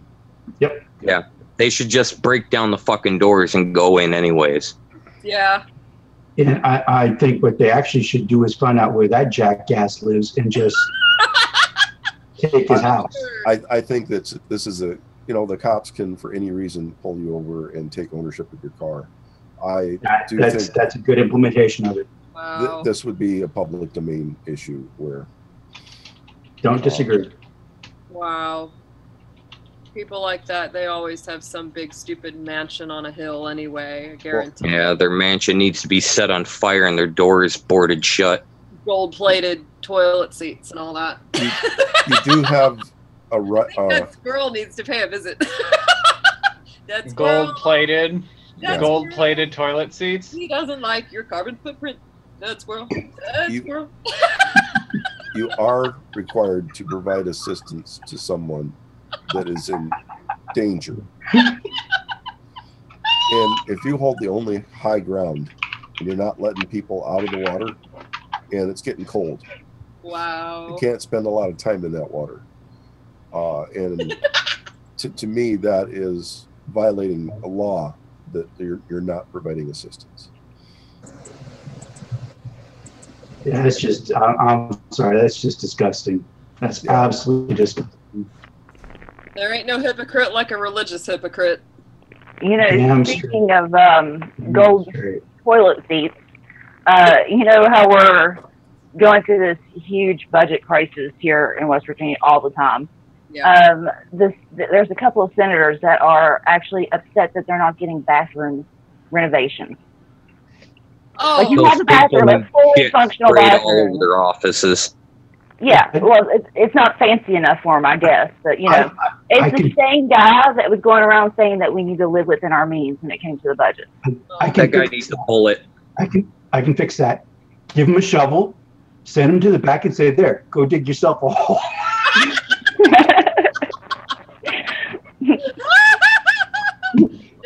Yeah, these people are spoiled little bitches. They need to be knocked down a notch and treated like dirt, which they are. Absolutely. Bro, he don't need your indoor plumbing. Yeah, I was at a automotive mansion. I was at an automotive plant in Toledo, Ohio, and the executives, of course, all have the fancy restrooms and whatever. When you go out to the factory floor, the restroom had a Dutch drain, which means underneath the restroom for the employees, and this building was made in the 1800s. Oh God! Underneath the building, there would be a large pit of sand, and there'd be a drain in the middle of the floor, and the toilets just emptied onto the floor. And and people wonder why the working people have such a view that they're being treated differently than the ultra wealthy. Gee, I have to look wonder very why. far. I have no idea. Yeah, I've seen better restrooms in Mexico.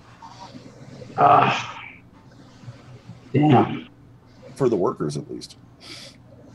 Now, the White House, the Oval Office, is being completely remodeled so that Donald can continue to use it. It was viewed as being not up to his quality, so they had to strip everything out. And they're rebuilding it. No, you know what his quality is? They should have stuck a fucking porta-john out front and said you can go shit there even through the winter. No. What has he done to deserve walls? No. I want to give him a porta-john. Why? I'll tell you why. Because when he does go to take a shit in it, I can fucking seal the door and tip the motherfucker on him. Yeah. I was gonna say you're gonna lock him in there, aren't you? And then I can start rolling the bastard. rolling, ride. Win that one, Kevin. Security-wise, can anybody explain to me why the Oval Office has windows? I haven't a clue. I don't give a fuck. Couldn't tell you. You see these pictures of them having arguments and whatever? I don't think there should be any windows. I don't care if they're bulletproof glass or whatever. Yeah. You shouldn't see who's in there and who's where. I'm not saying the American people should have a record of it. I think visitors at some point should be disclosed. You know, who were the 30 people who visited Bush and were they all oil companies and things like that? That kind of things need to be discussed.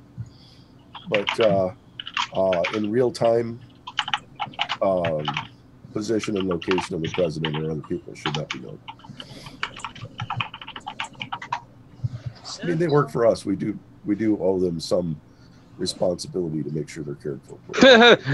They do work for us. Bullshit. They don't work for us at all. They're the worst goddamn employee you've ever seen in your fucking life. Yeah. That's good. Now, I suppose the governor... They're supposed to work for us. That's the way it's supposed to work, but we know it doesn't.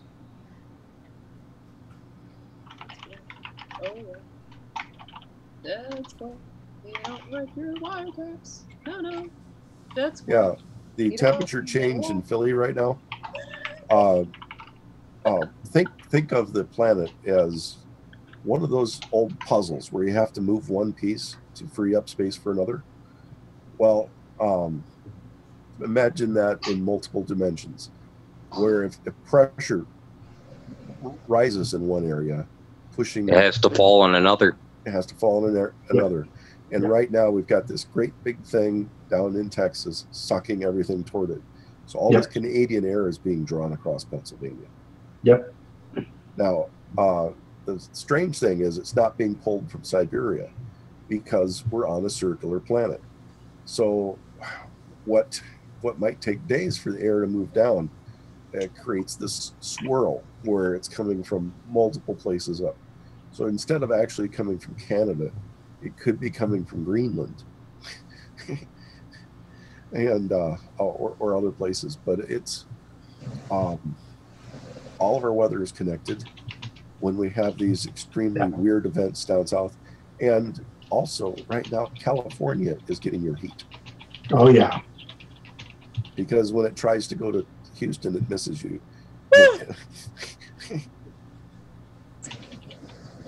And every place across the world, it just messes up. These global temperature extremes are going to get worse, and we do need to address that. I'm still extremely for a national group, to address these issues of helping people when they're in trouble. When Texas has got so many cities underwater, to me, the last thing we should be doing is telling the National Guard that they have to mobilize to take care of everybody. They should be taking care of themselves and their families. The other states should be going down there and taking care of them. Oh, yeah, absolutely. States that aren't affected. Absolutely. The really disgusting thing is they know these places are going to flood relatively regularly, and they don't upgrade the drainage and the pumping systems to accommodate. We got to move them out of there. And you know what's going to happen. We're going to rebuild Houston. Yeah. Why do we have important? I mean, NASA's is it Johnson Space Center? Which one is in Houston? We have this huge NASA facility in Houston. I think it is Johnson, if I'm not mistaken. I think you're right. Should be pulled out. You know, it should be Colorado or somewhere else, or maybe Nebraska. Nebraska needs something to do. Nebraska has the facilities originally put in there for Offutt Air Force Base. Offutt Air Force Base could take over all the operations of Houston. And again, there might be reasons for not doing that. But at one time, it was an extremely secure location. Weather-wise, it does get some tornadoes, but that could be prepared for proper building. And I really think that the Midwest needs to change its building standards and street standards for having children walking to and from school to be able to survive a Category 5 tornado. You know, we're not thinking of procedures, and we should be. Not only would that give us 100, 150 years of good base for way that we do things, it would provide a really good income while we're implementing it for our people. But a lot of people that work doing something good that we get generations of payback on. Not only that, Alabama has another huge NASA thing. We do not have the water in Atlanta area to supply the power reliably for that level of and Alabama has a lot of Army bases and other military bases. Need to leave the ones that need water there, move all the rest out. There are tons of states that have people in places. You know, parts of Afghanistan are not like Alabama, but North Dakota is. Yeah. Let's you know, if we're so worried about Russia, why aren't we training our people in colder climates? Because it's complete bullshit. Yeah, that's true. But all I'm saying is, why are we putting all of our military bases and spending in the southern states? Pull it out, get it up to the north. If they start wanting to participate in reasonable behaviors, let them have some back. In fact, you got to think this is the military-industrial complex in our government. If they put it down there where they can say, "Oh, it's going to get destroyed every time," they can keep funneling money to themselves. I can't imagine what level of damage this is doing to Johnson Control or Johnson Space Center. Yeah, that's a good question. Probably quite a lot, I would imagine. You know, and when you look at the Saffir-Simpson scale, and you review the scale of the tropical cyclones forming in the Pacific, we, because of our denial of climate change, we have not raised the level of Saffir-Simpson for quite a while. And if you review the speeds of the storms, you go back and you notice that we're already needing 2 more levels added.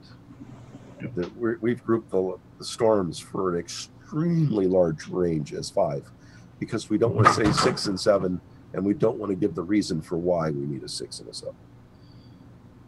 And the southwestern Pacific have already been hit by a storm that should have been a 7. Oh shit! What was that one that was in the Gulf a few years back? I don't think it touched the United States, but also it should have been a 7. We were talking about winds up in the 250-mile-an-hour range. That alone in itself would be a Category E5 tornado if it happened in the Midwest. Oh shit! We're also getting storms in the wintertime across the north, where we're getting pressure changes equivalent to a an F5, E5. EF5. The 5-level hurricanes down in the south. We're getting that kind of temperature change in our snowstorms, and we're getting eye walls in snowstorms up across the upper Midwest. Oh my God. Yep. And, so are our storms getting worse, Nork? yes, extremely worse. But it's actually hitting the Pacific worse than it's hitting here. Yeah, right now. Mm-hmm.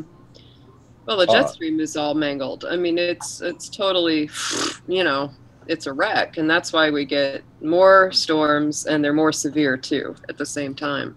Are we in for a cold winter this year, though? I don't know, because last year the NOAA basically said that we don't have any model that resembles what the Pacific waters did off of the Central America. The temperatures out there, we don't have any models that met what that did last year. So we have no idea whether this is going to be a good or a bad winter. Yeah. I don't even think measuring Caterpillar here is going to help. The last few years, I feel like we've barely had a winter here. It really has been way too warm, and it doesn't kill off much of the bugs, so the bugs are worse. Or summer, I can really tell. Well, I mean, Houston's not even halfway done yet. Yeah. By Friday, they're supposed to have 50 inches of water. Yeah. Now I realize it's going to dump to the ocean. What's it going to take with it? And of course, there's no call out for industrial toxicologists to volunteer, or even offers of part-time jobs for them to go down and even identify what hazards are down there. Yeah. Nothing. I mean, basically, they should be drafting us all right now. Mm-hmm. Yeah. The country's fucking falling apart bit by bit. Government can't do a goddamn thing because they're incompetent. And you have militaries that's just as incompetent. Yep. Yeah, in our 6,000 That's because of their direction. They're not. The military just does what the idiots tell them to do. So pretty much, yeah. Yeah, I mean, I know you're not saying that the people in the military are idiots, Kevin. I'm just saying the people at the top brass take orders from the idiots above them. And yeah, and they're willing to agree with them. Well, they have no choice. That's part of what they do. Just like Bram and I do. Now, they have a choice not to listen to an incompetent leader. Then that means you lose your job. You lose whatever. Yeah, then you can't. You can't. Then you shouldn't. If Those you join the people military, should have been around long enough to realize when a faulty order is given, not to follow it. Yeah, a good example of that is A Few Good Men, right? Not that simple. Into the movie. It is that simple. For going there. Bad things happen when good people choose to act. Not that simple. Oh, honey. It's incredibly naive. Yeah, but the thing is, that's incredibly naive. The point was, you've never been in the military. It boils down to that. Nope, and I never will, because I'm not dumb enough to go die for a bunch of rich fucks. Yeah. Because you sure as hell aren't dying for your goddamn country. And you aren't dying to protect your family, and you aren't dying to protect anybody else. A lot of people in this country don't have a choice. A lot of people that join the military economic draft because they don't you can either go work at Walmart and make nothing, or you can go into the military and at least go to schold, and that's what a lot of benefits and get a free. That's why they make it so enticing. They're not. There's not bowling alleys like I thought there were on aircraft carriers. What? Why join? I thought they always said there was bowling alleys. No. I really believed it wouldn't make any sense. A bowling alley. That's a lie. Naked bowling alleys, and they don't even have those. I'm just saying. They have naked beaches. Wouldn't it be incredibly difficult to bowl on a boat that's rocking slightly? Yeah, exactly. If you could bowl there, you could bowl anywhere. Does that mean they don't have sushi bars? Oh man. No. And they don't have McDonald's on board either. I know. Oh, I really thought they would have. When I found that out too. Well, a lot of people don't know what goes on from the supply side. The non-military people that make supplies for the military. And almost everything that you do is based on something that got somebody killed.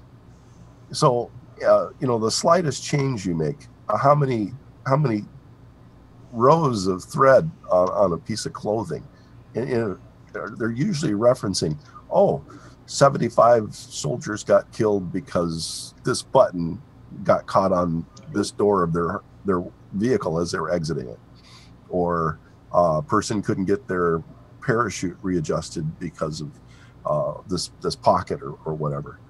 And so when you're going through something, I think I've mentioned here before, I had to get a screwdriver for a special screw that was going to go on a part.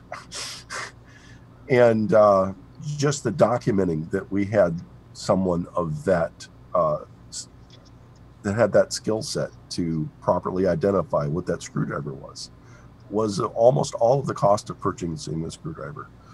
And that, and going through the accountants and having the background check. I suppose they even did an FBI background check to make sure that everybody involved was competent too. We had to have one to be in the room, so I'm pretty sure that they did all kinds of checks on who had what qualifications and skills. But I do see the different pockets and everybody, and I noticed that the number of how the clothing changed between Gulf War I or Gulf War II. I call them Bush War I, Bush War II, and I pretty much know that every change on the clothing meant that somebody died, or at least one, if not many. And a change of clothing might not be exiting a vehicle. It might be to make it more convenient for a medic to get their shirt open or something like that. And so what's going on in the clothing and supplies and everything they wear, some of it seems ridiculous to most people, and a lot of Congress people like to beat on that. And after these people are trying really hard to, whatever they do, to not have it be changed after they do it, because that means they failed and killed somebody. Wow. I'm going to bed, everyone. All right. You have yourself a good night, Bram. Oh, Take care. You, have a good night. I'll see you again soon.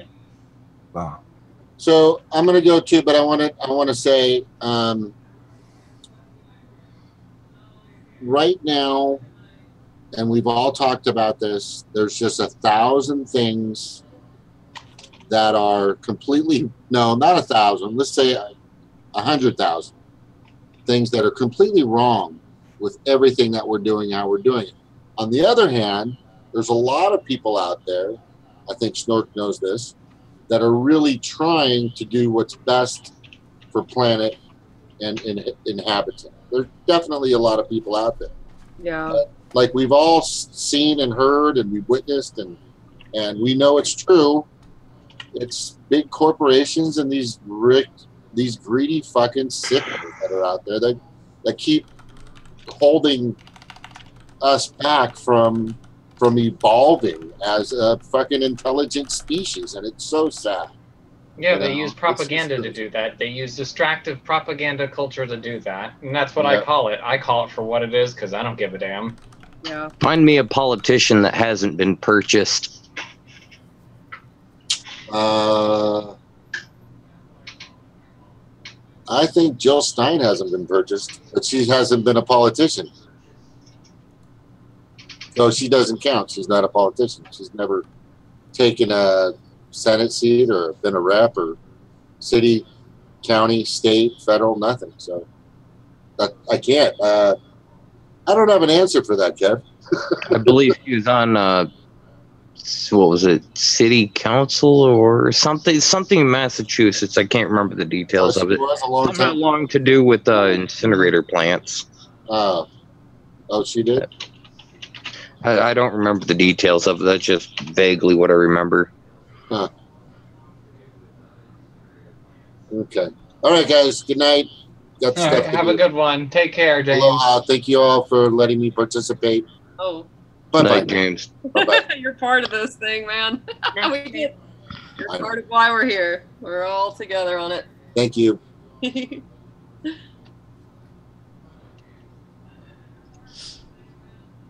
Oh. Yeah. I probably shouldn't stay up too late either. I need to. Yeah, it might be an early night for us. We'll see. Does Well- anyone want to make it an early night and everyone go off, or you want to stay on and get triggered? Triggered! For fun. No, just with my getting over this cold after being sick before this. Oh, I just don't want to push it. what all happened with it? Don't know. My sore throat went away after drinking the entire bottle of Jack Daniels the other night. Ah, Oh boy. 2 ounces. That would make me feel even sicker. Bottle man. sounds like you're drunk. Yeah. So I would have made Chuck E. Cheese broad. But I also took some Flonase. But at least today my nose is feeling a lot better, and I'm feeling a little bit more alert. I'll get some more work done tomorrow, Stevie. And then, Spot, Fly's cousin there. Well, anyway, yeah. Be sure you check your local water reports. What's in the water. And, see what's out there. You'd be Water surprised. is so important. Water is everything, man. Oh, you can get creative with food, but you can't really get creative with water. That's Nah. yeah. And really good water tastes horrible. Really. The better the water gets, the worse it tastes. Wow. The trickle water places will use. Water, almost all water tastes good at 4 degrees. Right. Yeah. 4 that's degrees Celsius. true. Yeah. You cool it, it masks a lot of the funky taste. Yeah. That's very. Well, in water, you want some trace minerals in it and things. Well, if you're not just drinking the water straight, if you're eating with it, the probability is you'll get your trace minerals through what you're eating. Yeah. If you're having soup with it, no problem. Yeah.